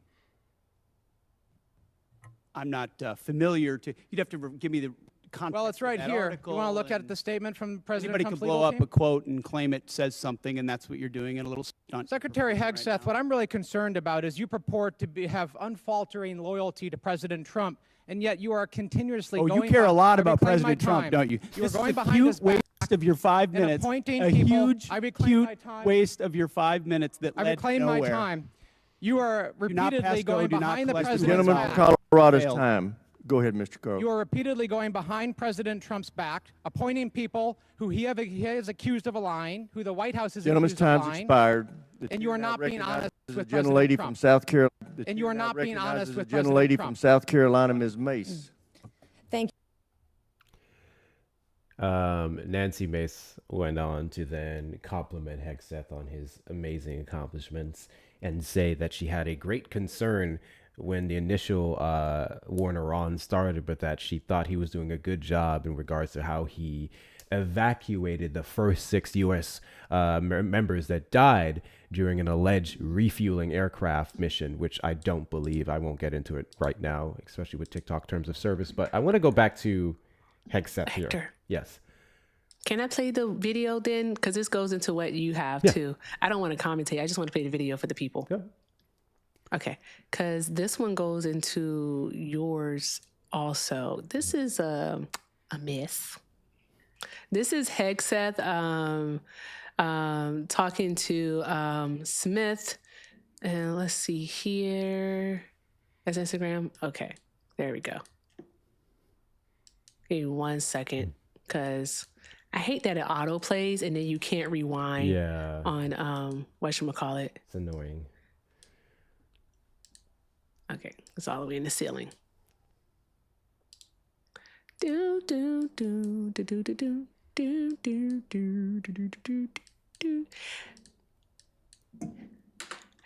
Hector, I think you might be better at this thing than me because this sucks. I hate doing this. It's I keep the tab up and then I just kind of refigure it. It's caused my computer to slow down, but I hate having to continuously do all the stuff with the different panels. It's a whole thing. I'm annoyed. I know there's a scene route. I need to get good at that. The what? Like the scene, when you have a scene, you can select which scene to switch to, so it's automatically up and in the format that you want. I can show you how to do that. Yeah, I can't use it yet, but eventually. Oh, you can't? If I keep Chrome in here, it'll lag. Oh, okay, got it. I know the suspense is killing you all, but I promise you, this video is so worth it because Hegseth is a fucking liar. Passionate liar. Unapologetic liar. A really bad one at that. That's the thing. He don't even lie good. He don't. Here we go. Here we go.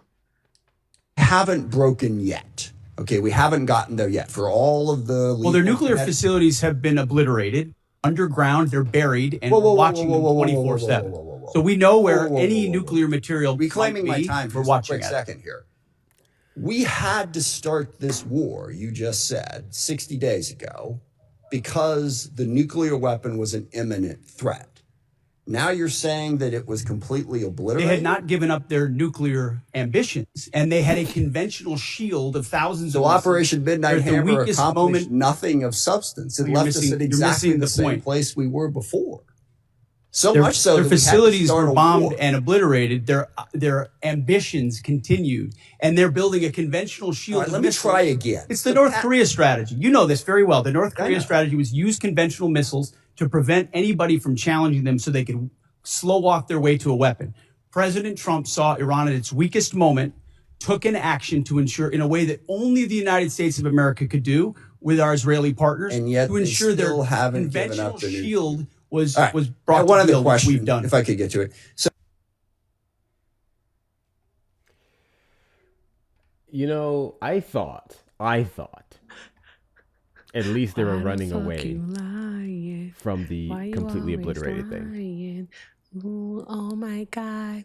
Stop fucking lying. Always lying to me. Lying so That dude, damn bruh, much. he opens his mouth, he's fucking lying. Like, wicked. Hector's turn. So I remember it was touted around by Trump in press briefings, news conferences, Truth Social. He's the one who said completely obliterated, and then that's where they all got their script from.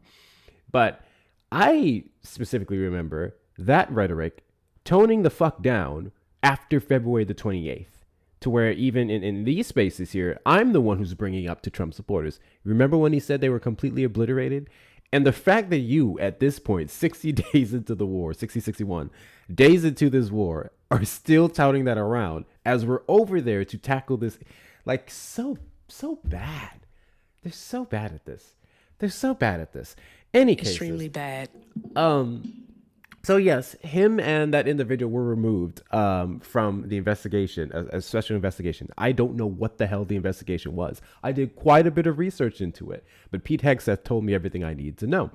The quote that he put up of the Trump administration criticizing this individual because they criticized Trump is correct. He didn't go through any confirmation hearings. He didn't go through the White House personnel for verification because you can't, because your president doesn't like this person.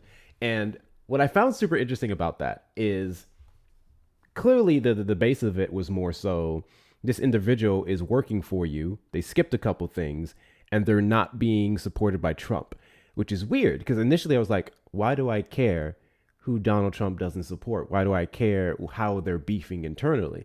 But I love that he did that because it just goes to show the conflict in this administration, the things that they don't know what's going on, and how in many cases, some of even Trump's appointees are somewhat on a completely opposite side of what their initiatives are. It was really well done because it's just like, you guys don't know what the hell you're doing. You guys don't even like each other. You guys are falling apart from the inside. So W. Jason Crow for that. He is in the 6th or 7th district of Colorado. I don't know much about him, so I can't speak on behalf of what he's done for his constituents. I will say based off that one clip, bravo. I think we need more of that. We really have to get better at this media thing.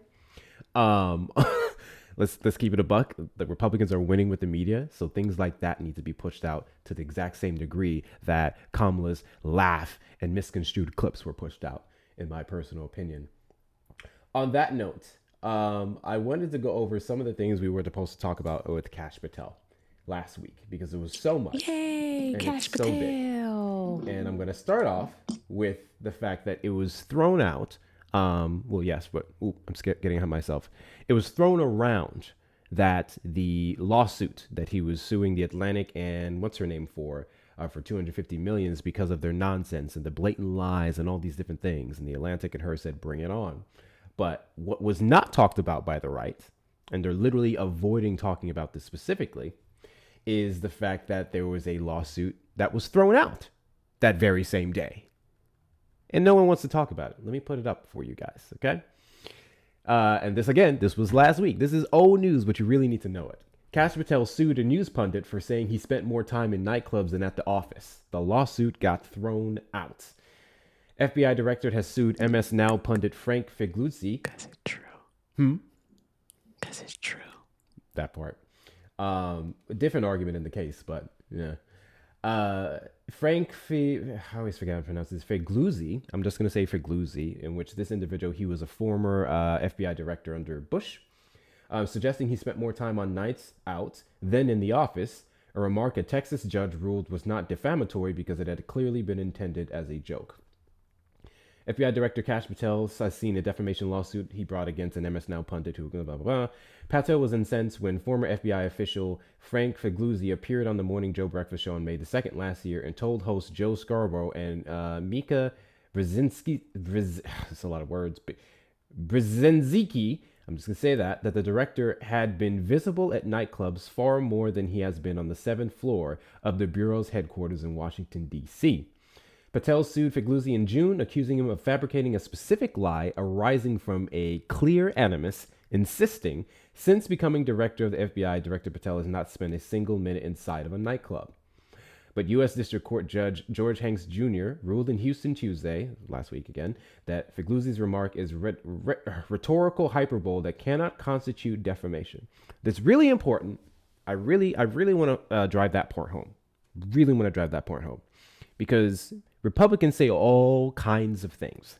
And when we make our clips and when we talk about it, the harm that it may cause, so on and so forth, the actual harmful comments, what's the thing? Oh, it's just President Trump specifically. President Trump just says things. he's just a rambler. He's just a talker. He just talks shit. That's what he does.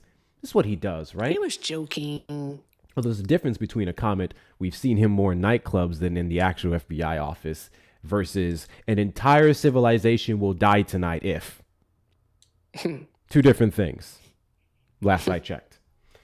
He elaborated, this is the judge, when taken in context, it cannot have been perceived by a person of ordinary intelligence. I'm going to read that again. This is Texas, mind you. Rare win for a Texas judge. When taken in context, it cannot have been perceived by a person of ordinary intelligence as stating actual facts about Patel.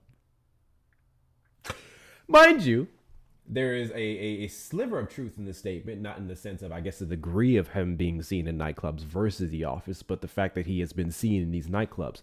The viral clips of him celebrating with that one, what was it, hockey team or whatever, in the back, popping their bottles, going off, living a life. And I'm not saying as a Republican you can't party. That's absolutely not what I'm saying. It's just that when you're doing this all on taxpayers' dimes and you're trying to actively restrict certain people's rights and be an extremely partisan hack towards Donald Trump's political opponents, yeah, I'm going to shit on you. But I just thought that was interesting. And it goes into this next section, because if there's such an issue with the statements being made and drunkenness and whatnot, you would think you'd be able to definitively say you've never been drunk on the job or anything of that nature, right? So now let's play this clip here. This was on the reports. This is specifically when they came out last week with their allegations against the SPLC. We already know that's a hoax of crap, but I digress. This is what he said in response to a reporter asking him if he can say he's not been intoxicated or absent during his time as FBI director.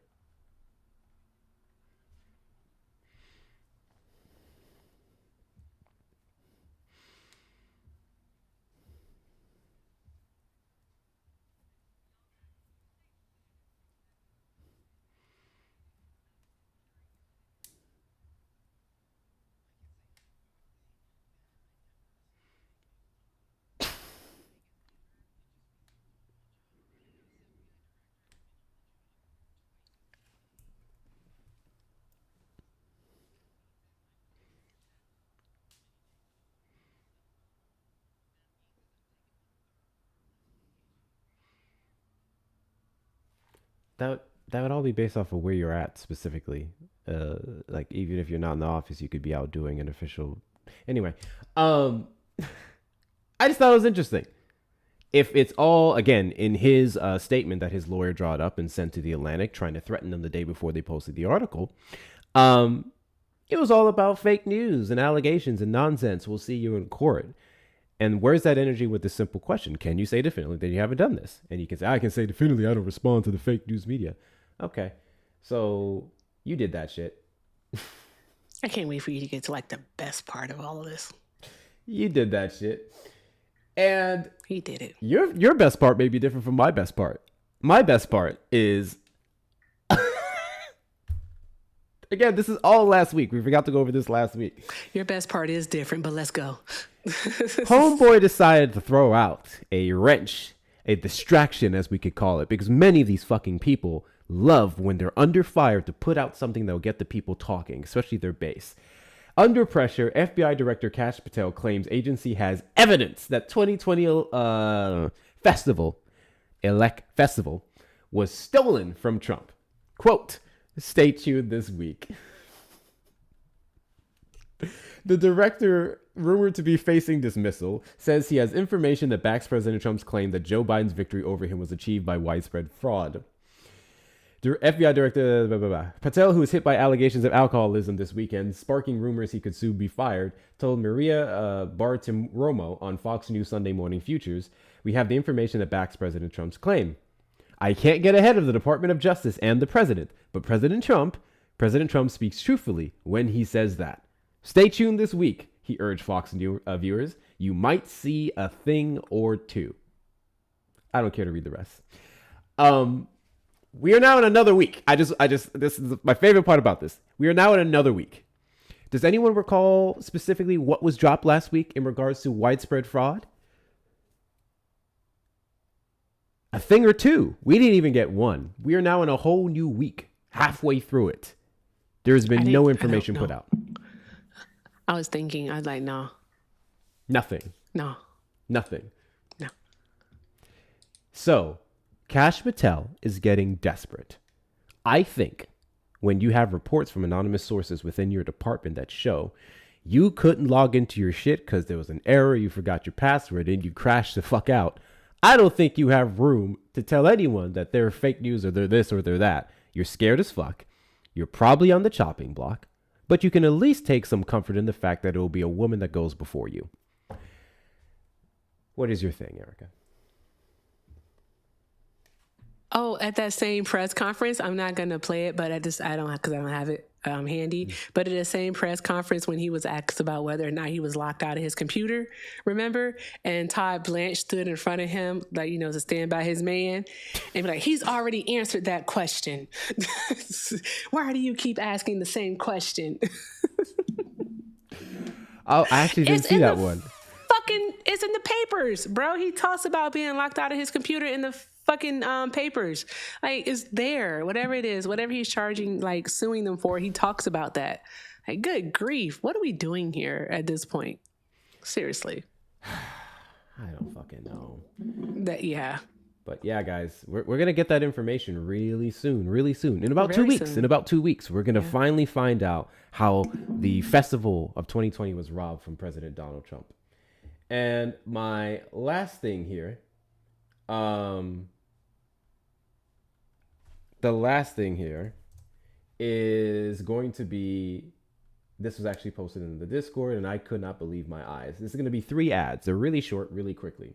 But Jay Mitchell is running for Attorney General in the state of Alabama.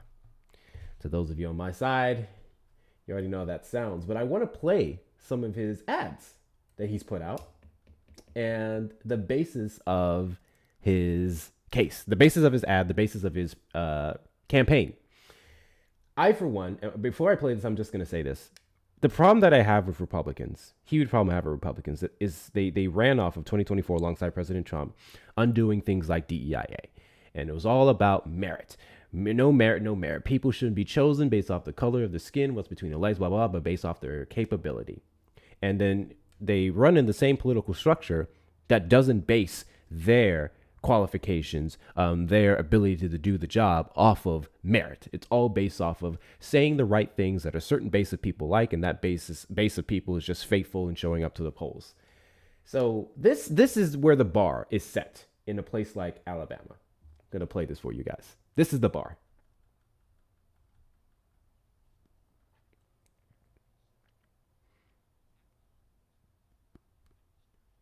I just want to highlight, I want to go back. I just want to highlight this clip that he said that he put over attacking law enforcement was a guy following an ICE agent recording him, because they don't actually have much attacks to say that we're the violent, like, left. Anyway, not to say that there isn't a clip. There absolutely are clips out there of people who identify as left attacking some ICE agents, 6,000%. A lot of them after they got attacked first. But those clips exist. I just want to point out that in his very ad where he alleged this, he didn't even put that in the ad. Anyway.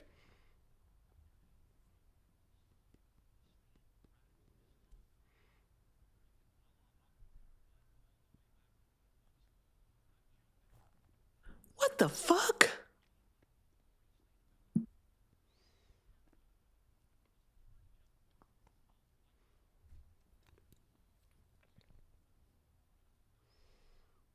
Oh, there's more.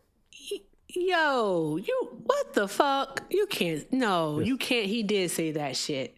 You can What? Allahu Akbar your way out of here. How much y'all want to bet he don't even know what that means? Here we go. Here's another one, guys.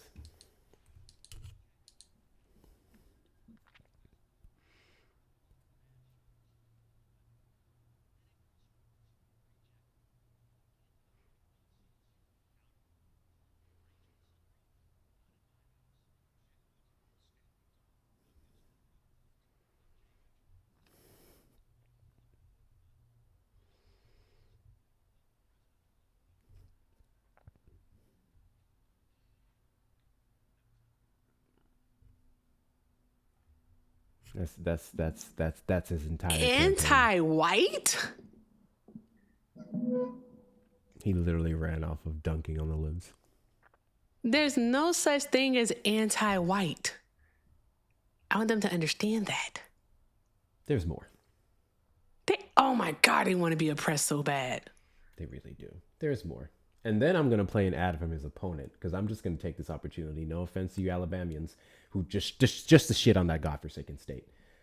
There's a reason why y'all have like high rates of like sexual crimes against children. Anyway, here we go. Here's another one.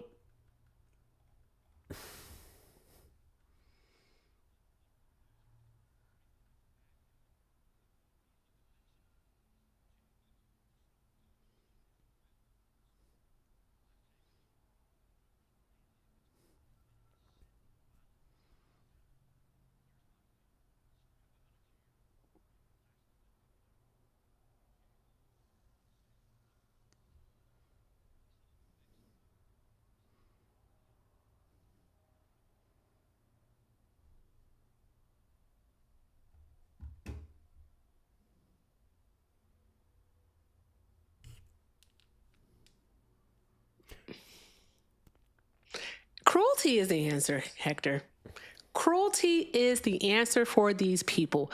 They think the crueler you are, the more qualified you are. That's what it has to be. It has to be. It really has to be that. Oh, Hector, finish your segment. I'm going to save my rant for later. One more for y'all. This is his opponent, Catherine Robertson. These are the ads she's now putting out against him. Okay? This is where the bar is set for Republicans, specifically in Alabama.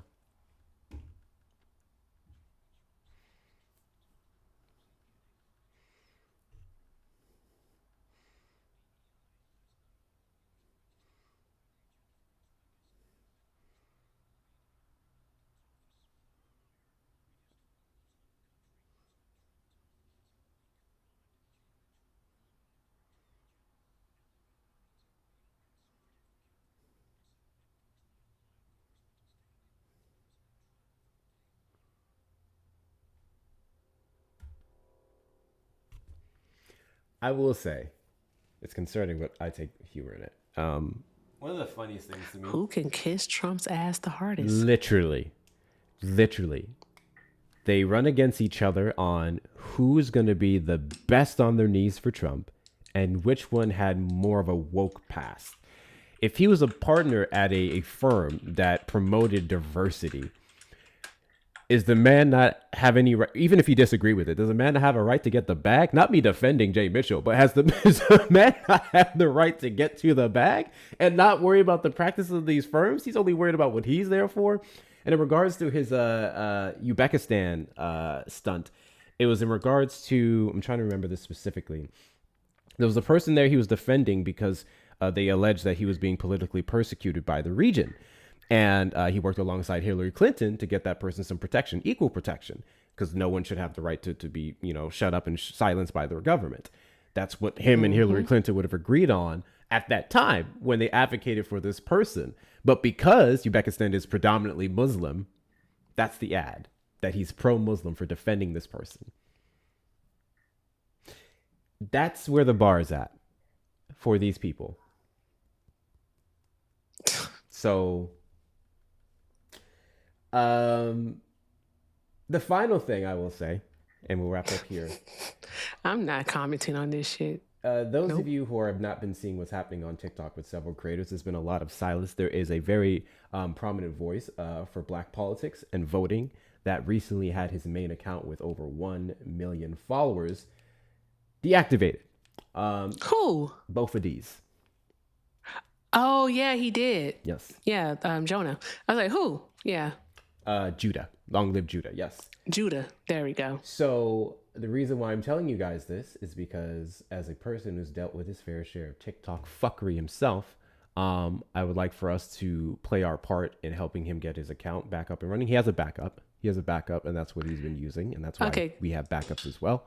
But just follow it. Long Did he live get Judah. his main account back? No, it's gone. He's working on it, but wow. it's gone.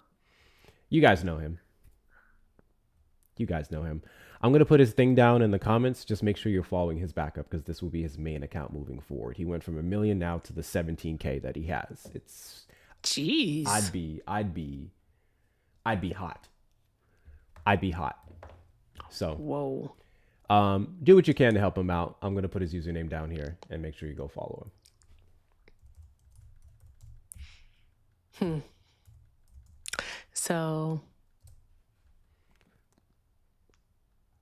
I think everybody knows Ashley the Baroness. I can't find the video right now because I would need to log into my main account because I reposted it. But it was a video that she made in regards to redlining.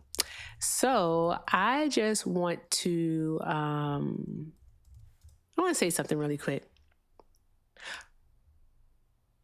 White men, and the women who have sex with them. All right, because the women that have sex with them are typically the ones that agree with them and typically think the way that they think. Why do you want to be oppressed so bad? I really want to know. Why is it that you want to look at equality and equity in some instances for others as oppression for you? You don't know what real oppression is. You've never been kept down due to the basis of your race, denied any type of opportunity on the basis of your race within this system ever in your life. I promise you, you haven't. It does not exist. It's not a fucking thing. Right? You didn't have the government come in and study your neighborhoods. Study your neighborhoods to see where you are, how you all move, where you shop, all of those things. And then draw a total line around it and said, within this border, these lines, what we're going to do is we're going to make sure that we don't provide mortgages here. This is the government, by the way. We don't provide mortgages here. We're not refinancing here.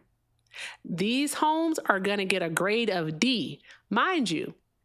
All right. These aren't rundown neighborhoods in the 1940s, in the 1930s. These are affluent Black middle-class homes is what these were. Black middle-class neighborhoods is what they were. And because of the government redlining, what they did was they took the value out of those homes. They made those neighborhoods run down. They made those neighborhoods impoverished because a Black person wasn't able to refinance their home, right? They weren't able to refinance their home, maybe for a lower interest rate, right? So that they could have a lower monthly payment. No, but guess what? That same house could go into foreclosure. The bank takes it, and then the bank sells it to a slumlord. And the slumlord is going to rent out that same house to an impoverished Black family for 3 times what he has to pay in rent. In mortgage. I want you all, I need us to look at the systemic issues that have been in place in the United States of America for centuries. You didn't have that happen to you. These things have consequences that still impact Black people today. We can look at the public school system and how it came about in the South after Reconstruction. I should say during Reconstruction. Is that if you all know Robert Small was the Black man who I believe he became a senator in the state of South Carolina. And what he had did before he was a senator, how he actually came to like infamy first, but then fame as a senator, was that before he was a senator in politics, he was a slave. And Robert Small, all right, during the Civil War, he commandeered a Confederate ship and took control of it.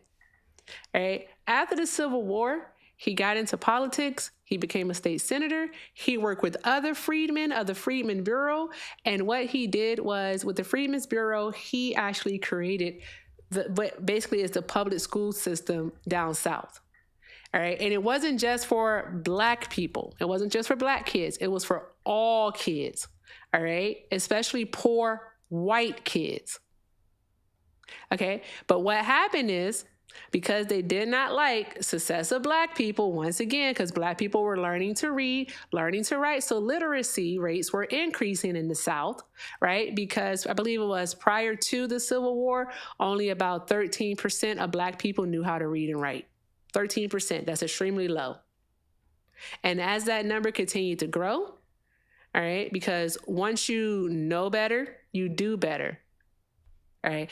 Black people were starting to be able to see, Black children were able to now read about the atrocities that were done to them, because all of their lives, all right, Black people, Black children were told that slavery was good for them.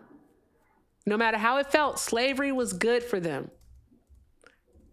But learning how to read themselves, they were able to read books and to learn the truth is what happened.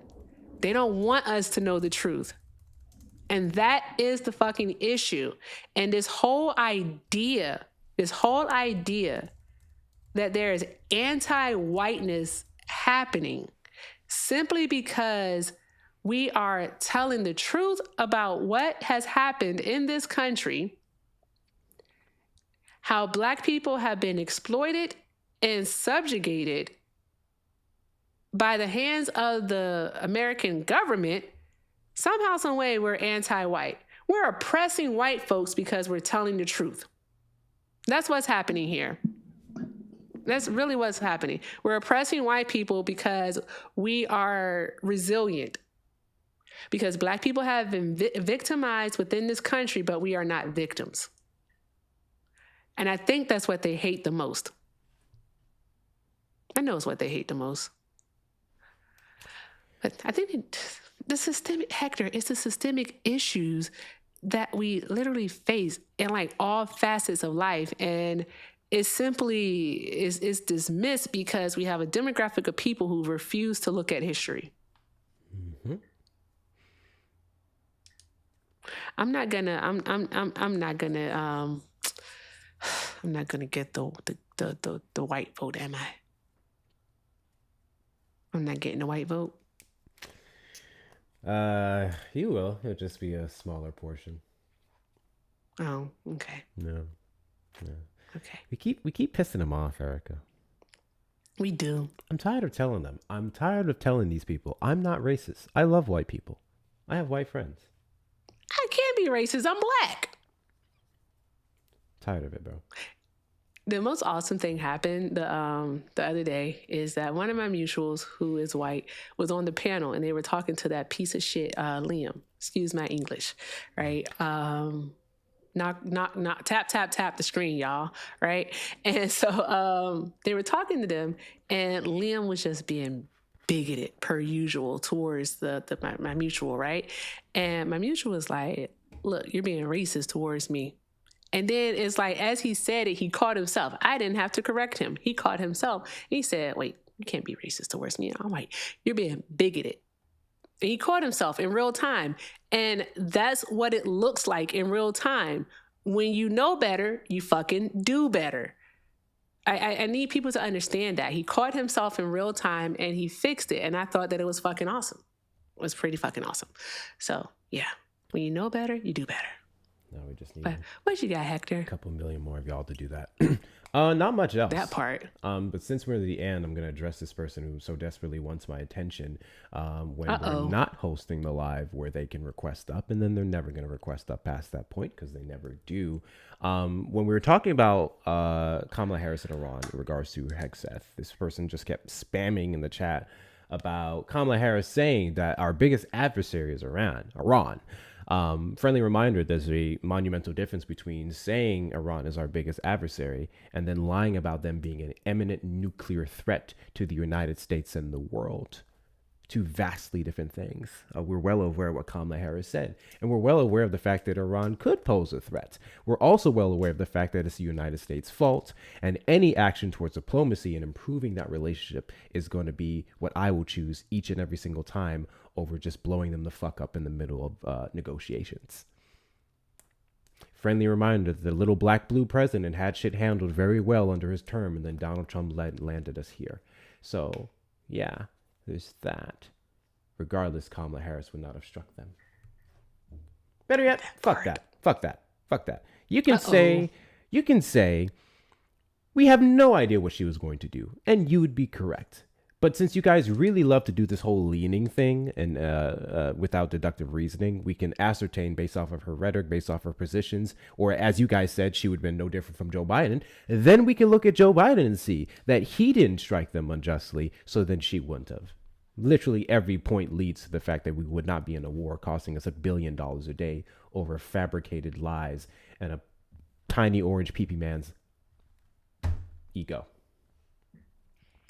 So there's that. You said PP man. I sure did. That was funny. That was funny. Okay. All right. I want to end. Well, for me, I want to end on this. Damn, I got one more. I'm so sorry. You got one more? Okay, go ahead. I got one more. Okay. I left in my note here. See, W notes. I left my note here for this. Shout out to notes. Because this is really important. I don't care what side of the aisle that you're on. I really don't. You can lean however you want to lean. You can believe whatever you want to believe. And unfortunately, YouTube, I know you guys are not going to be able to hear this. For some reason, videos that I play on Chrome do not play for the YouTube. I have to figure that out later. I'll send the link in the chat, though. But let me... Where did I put it? I just had it. Where did I put it? Is it this one? Yes, got it. Okay. So let me put this back up on the screen. Anyway, my point is, no matter what you hear, what you believe, what side you lean on, I think if people believe stuff, and then upon asking them bare minimum questions such as why, they sound like bumbling buffoons, or they just go to the same lines that don't really articulate what their position is, I think that is very telling of whatever the ideology or thing that they're putting out, what its basis is, which in many cases is nothing.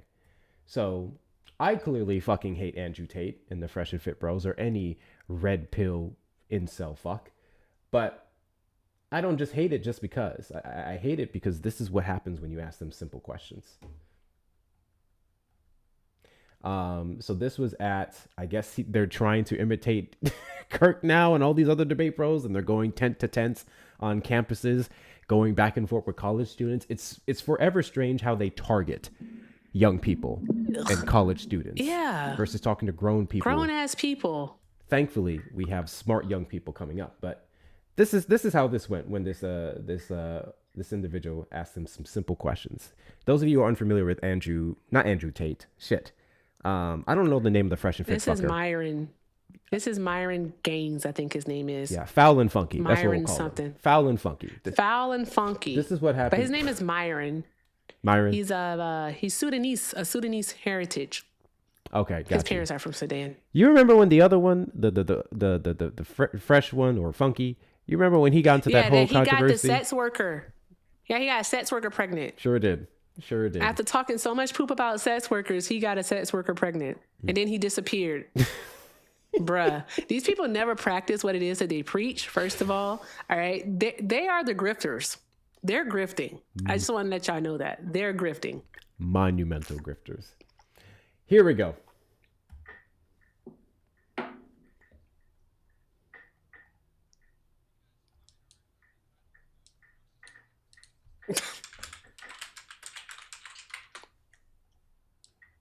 I got a big ego.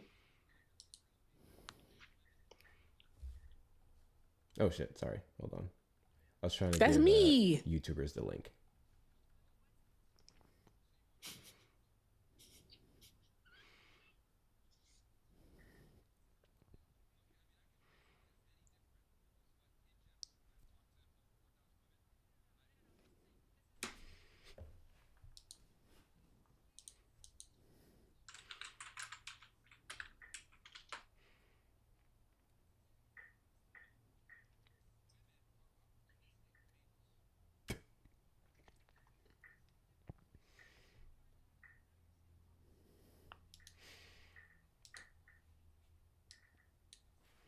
putting his head down in frustration. He's frustrated. He's the one who's baffled. To her. Yeah. He wants to keep going to anecdotal stuff, but she's like, hey, sir, give me some science, give me some logic, give me something rooted in fact. And he's all like, well, I've talked to, so I don't care who you talk to. All right. That's your anecdotal experience. I don't care about that. So shout out to that woman. Shout out to her. I deal with that every single day. You know that, right? It's literally what we do. May I have a fact, please? Hmm? Well, in my neighborhood,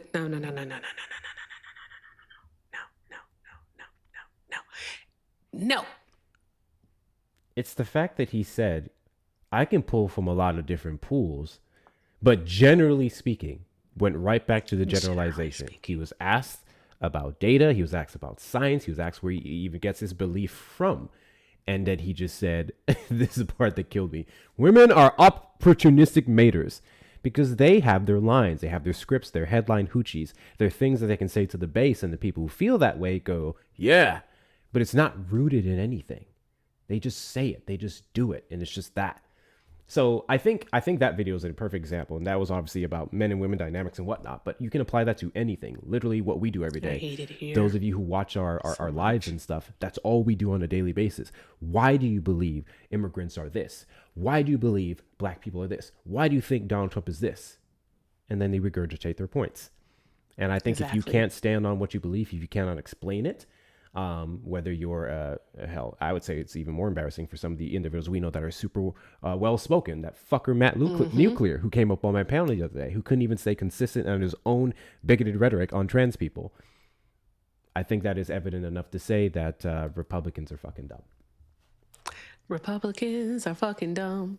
Okay. But actually, I was just thinking this, and I really was just thinking this, though. And then I saw a comment say it, but all humans are opportunistic maters.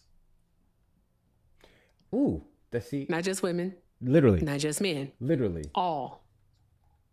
I was watching Parker's live earlier, and this guy came up talking about how he wants the country to be 80-90% white. And Parker's like, why? Because, some people, we already know what it meant, but Parker's, he's not going to come out and say it off the bat, right? Mm-hmm. So he's asking him more questions, and it gets to the point where even Parker goes, listen, you're just a fucking racist. You're a white nationalist. You're a terrible piece of shit. And guy goes, no, not at all. Not in the slightest. I just want this for this. And he's like, why? He said, well, you know what happens when you import this people with this value that's going to mess up this thing? It's like, okay, what values do other demographics have that is different from America? Look at the Somalians. Okay, well, hold on. Even if you look at the Somalians that commit some crimes, then, okay, that's crimes, punishable to the fullest extent of our laws. How is that reflecting majority of, not Somalians, Somalis? I need to get that correct. Somalis. Like, how do you compare that to the majority of the population? Do they not care about family? Do they not work? Do they not this? Do they not that? He went over the tax benefit, all these different things. And when he got done with it, the best he came back to, literally kept repeating it for another 30 fucking minutes to the point I left. I just want the country to be this white. You're a fucking racist. You're a racist. That's all there is to it. You're a racist. I was thinking of something when it comes to a certain demographic of people, is that it's very true what is said, is that they are a fear being called a racist more so than they do actually being a racist. Don't call them a racist. You better not. They can be racist all day, but don't you call them a racist.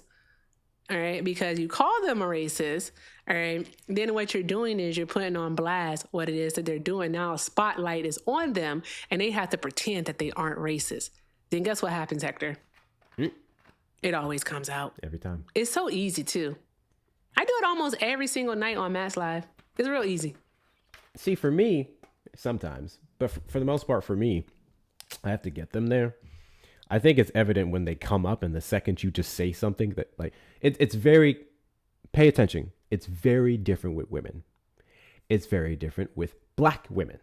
It comes out almost immediately. Literally, it just takes you citing a fact. Mm-hmm. And they're immediately challenged. And the same for these even black niggas. It shows just how misogynor they are. It's gross. They're fucking gross. Yep. Easy. I have to do is open my mouth. And boom, it's like, damn, I ain't even say nothing. All I did was hi. I just breathed a little bit too hard at the moment. Yeah. It's absolutely ridiculous.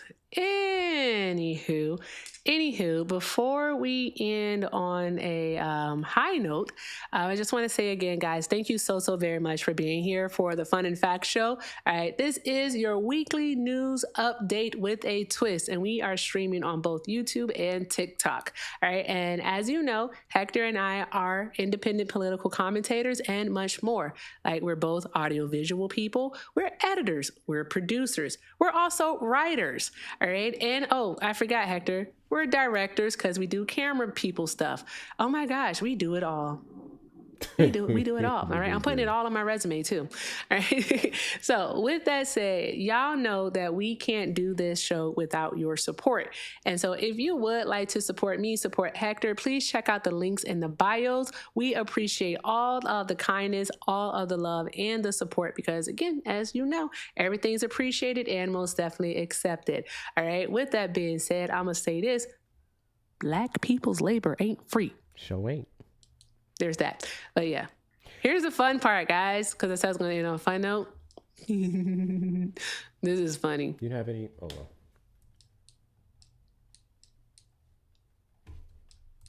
I'm just going to leave that there. Republicans are fucking dumb. Now that song's going to be stuck in my head. Republicans. Okay, I think you all want to see this video. This is a video just yesterday at the little like dinner that they had, little party shindig or whatever that they had with King Charles and Queen Camilla. And I'm gonna just say that Melania don't like her husband. Okay, she don't like him at all. I don't know why she's there. I just learned that she's a Taurus. April 26th is her birthday, right? I know for a fact she does not like him. Like, she can't stand the way his diaper smells. She does not want the hand with the rash touching her at all. Just gonna be honest. All right. She doesn't like it. I don't know why she's still there. I think it's for optics, but here we go. All right. So I'm going to play the video for you because I thought it was funny. Hey, is that me? Yeah. Inception. What I hate about this setup is that it gets everything. I can't control it as much as I used to, but anyway. Here we go. It's just a video, guys, so you can see. It's so funny.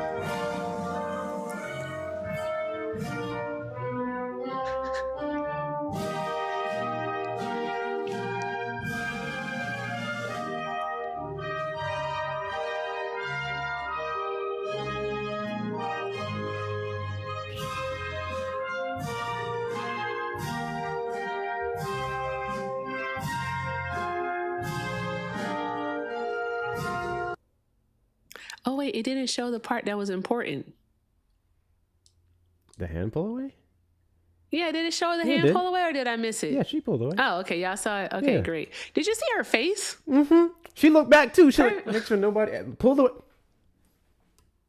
Can't have the press getting those pictures. Him trying to hold on. Like he was literally holding it, and then she was trying to, and then you saw a little. Yeah. And she was like, and I love the smile.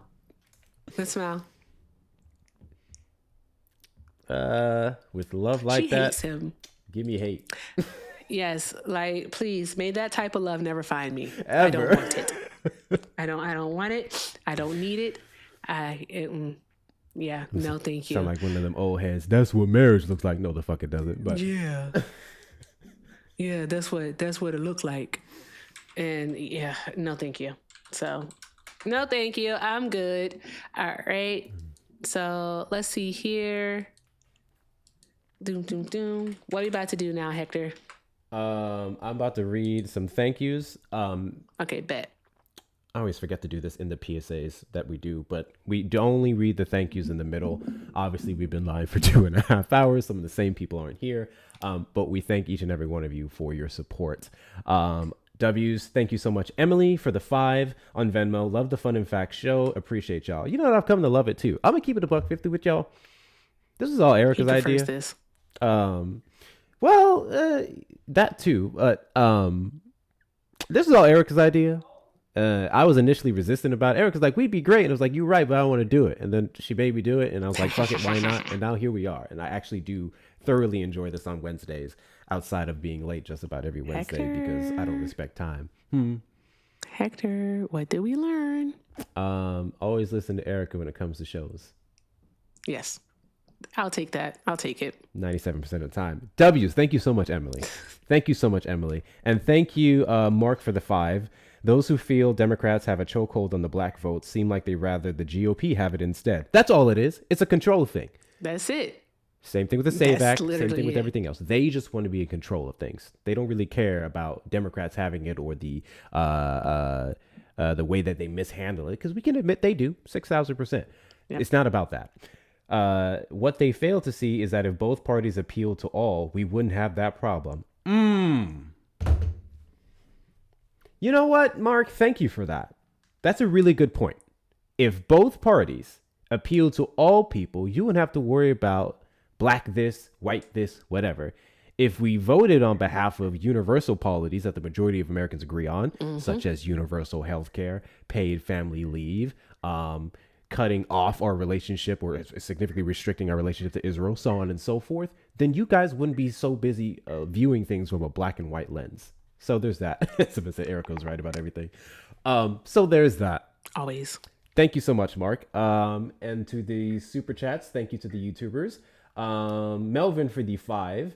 Meanwhile, 400 of my fellow educators are laid off in the Cleveland school district. I am unaware of that and what that's related to. That happened. He told us it's because of the Trump funding cuts. He told us about it the other night on Matt's show. Yeah, and it's unfortunate. That tracks. It really is. That tracks. And so I'm sorry to hear that, Melvin, if you're still here. There's been several departments across the board outside of education people have been laid off. So I guess we're making America great. And thank you, Melvin, for the 10. Erica and Hector, don't forget that history has been sanitized so much that we shouldn't be surprised that a lot of our people are ignorant to the truth about our community and act upon the ignorance. That's the hard part, Melvin. Yep. That's the hard part, because on one hand, it's not always their fault. On the other, when you come up on these lives with people like us and we're trying to give you the information and you start to argue with me as if you are privy to stuff that I am not, which part. Nothing. And I'm not saying I'm some brilliant person. I'm just saying I know what I'm talking about, and you can rebut it if you have contradicting information. You can't rebut it with your feelings. I can't do that. And I swear to God, if you motherfuckers say Democrats started the KKK one more time. Anyways, finally, thank you so much, Tanya, for the 2. No message. She just sent $2. I appreciate you. Thank you guys so much for your donations, super chat support. Yeah. It really helps keep this thing going. And thank you, Emily, for the 5 for Love, the Fun, and Facts show. Appreciate y'all. Appreciate you more, Emily. Thank you very, very much. All right. So I have an idea. You have an idea? Yeah, but you're going to have to end it on when you YouTube. have ideas. You shouldn't get scared when I have ideas. My ideas always work out. Depends on the day. not is that the my workout ideas part? Sometimes here's how Erica goes. Erica will be like, Hector, you want to go MAGA hunting? Yeah. You want to do this thing? I'm like, God damn it, I don't have the energy. Yeah. But let me go ahead. He's so old. I really am old, bro. You know my friend. You know Jay. You love Jay. Jay hit me up the other day. I know Jay. Jay's awesome. And Jay was like, Hector, I can't even call you at like 1, 2 a.m. anymore. And I was like, you're right. Oh, no. You sleep. Right. First off, I don't want anybody doing that to me, even if I am awake. But she used to. And it's like, nah, bro. I'm asleep, or I'm zoning out. I'm out of my thing. I told y'all. If you call Hector and he says, I'm watching a movie, because he's always like just flat. I'm watching a movie. And I'd be like, oh, well, okay. Do I ask or don't? I'd be like, well, Hector, I was wondering, do you want to do this and this and this? And he'd be like, no. And I'm like, okay. I doesn't hurt to ask. Doesn't hurt to ask. Just no. Doesn't hurt to ask. You want to hear the idea? Yes. What's the idea? All right. Let's battle. You know what? Fuck it. YouTube, I appreciate you guys for being here. We're gonna go ahead and wrap it up. Oh, See you next Wednesday. shit! Last thing. So tonight I'll be going live with Ari. Yes. What? Huh? What? I'm not. You know what? Oh, I was talking about my arms. What the hell is a collard green arm? I can cook some collards. A mean batch of collards. I believe you. I just don't. You never seen a collard green arm? You know the arm that be having like the part right here that be like moving in the wind? I'm sick of you. I have no muscle mass. Like a big mama arm. You got collard green arms. Cook a mean pot of greens. Made me lose my train of thought. You're talking about Ari. You're gonna be co-hosting with Ari tonight. Yes, in 23 minutes, 6 p.m. CST. I'm gonna be co-hosting with Ari. So we're gonna be doing politics with Ari and Hector, me. So that will be available on YouTube. She'll be live for that and live on TikTok. So there will be no live for me tonight. There was actually supposed to be one if we got here on time. We didn't. We always late. It is what it is. But you guys can see a bit more of me on Ari's live. So make sure you show up and support. I'll tag the Discord as well. Those of you on YouTube, you have to be following Ari on her YouTube, which let me pull that up here. I always forget her username, bro. I think it's gonna be Mermaid area. Ari. Yep. So it's gonna be Mermaid Ari. And that's who he'll be co-hosting with. Yes. And that's going to be super fun over here on the TikToks. So Hector, just to be clear, will you be paneling with her on TikTok? Or how is it going to work? I think it's she's sending me a link and I'll be through the StreamYard thing. So the double screen? Something like that. Yes. Oh, can you find out how that goes? Because I wanted to actually try that for the Fun and Fact show. For YouTube? Okay. Yeah, I'll get some information because I was thinking about that too, actually. Because this whole I'm showing this from here to YouTube through Studio application, but then it's not recording YouTube Chrome audio for some reason. So I'm gonna switch it. But yeah, I'll get that information from her, and I'll probably just have my account in there maybe to boost. But that's the only reason you should see me up there. I'll be through the video link. Anyway, YouTube, go subscribe to Mermaid Ari 0 if you're not. Because the next couple minutes we'll be live. I appreciate all of you guys for being here. Your likes, your shares, your comments, your subscriptions, your super chats, super stickers, and I'll catch y'all for the next stream. Oh yes, let's do the official outro.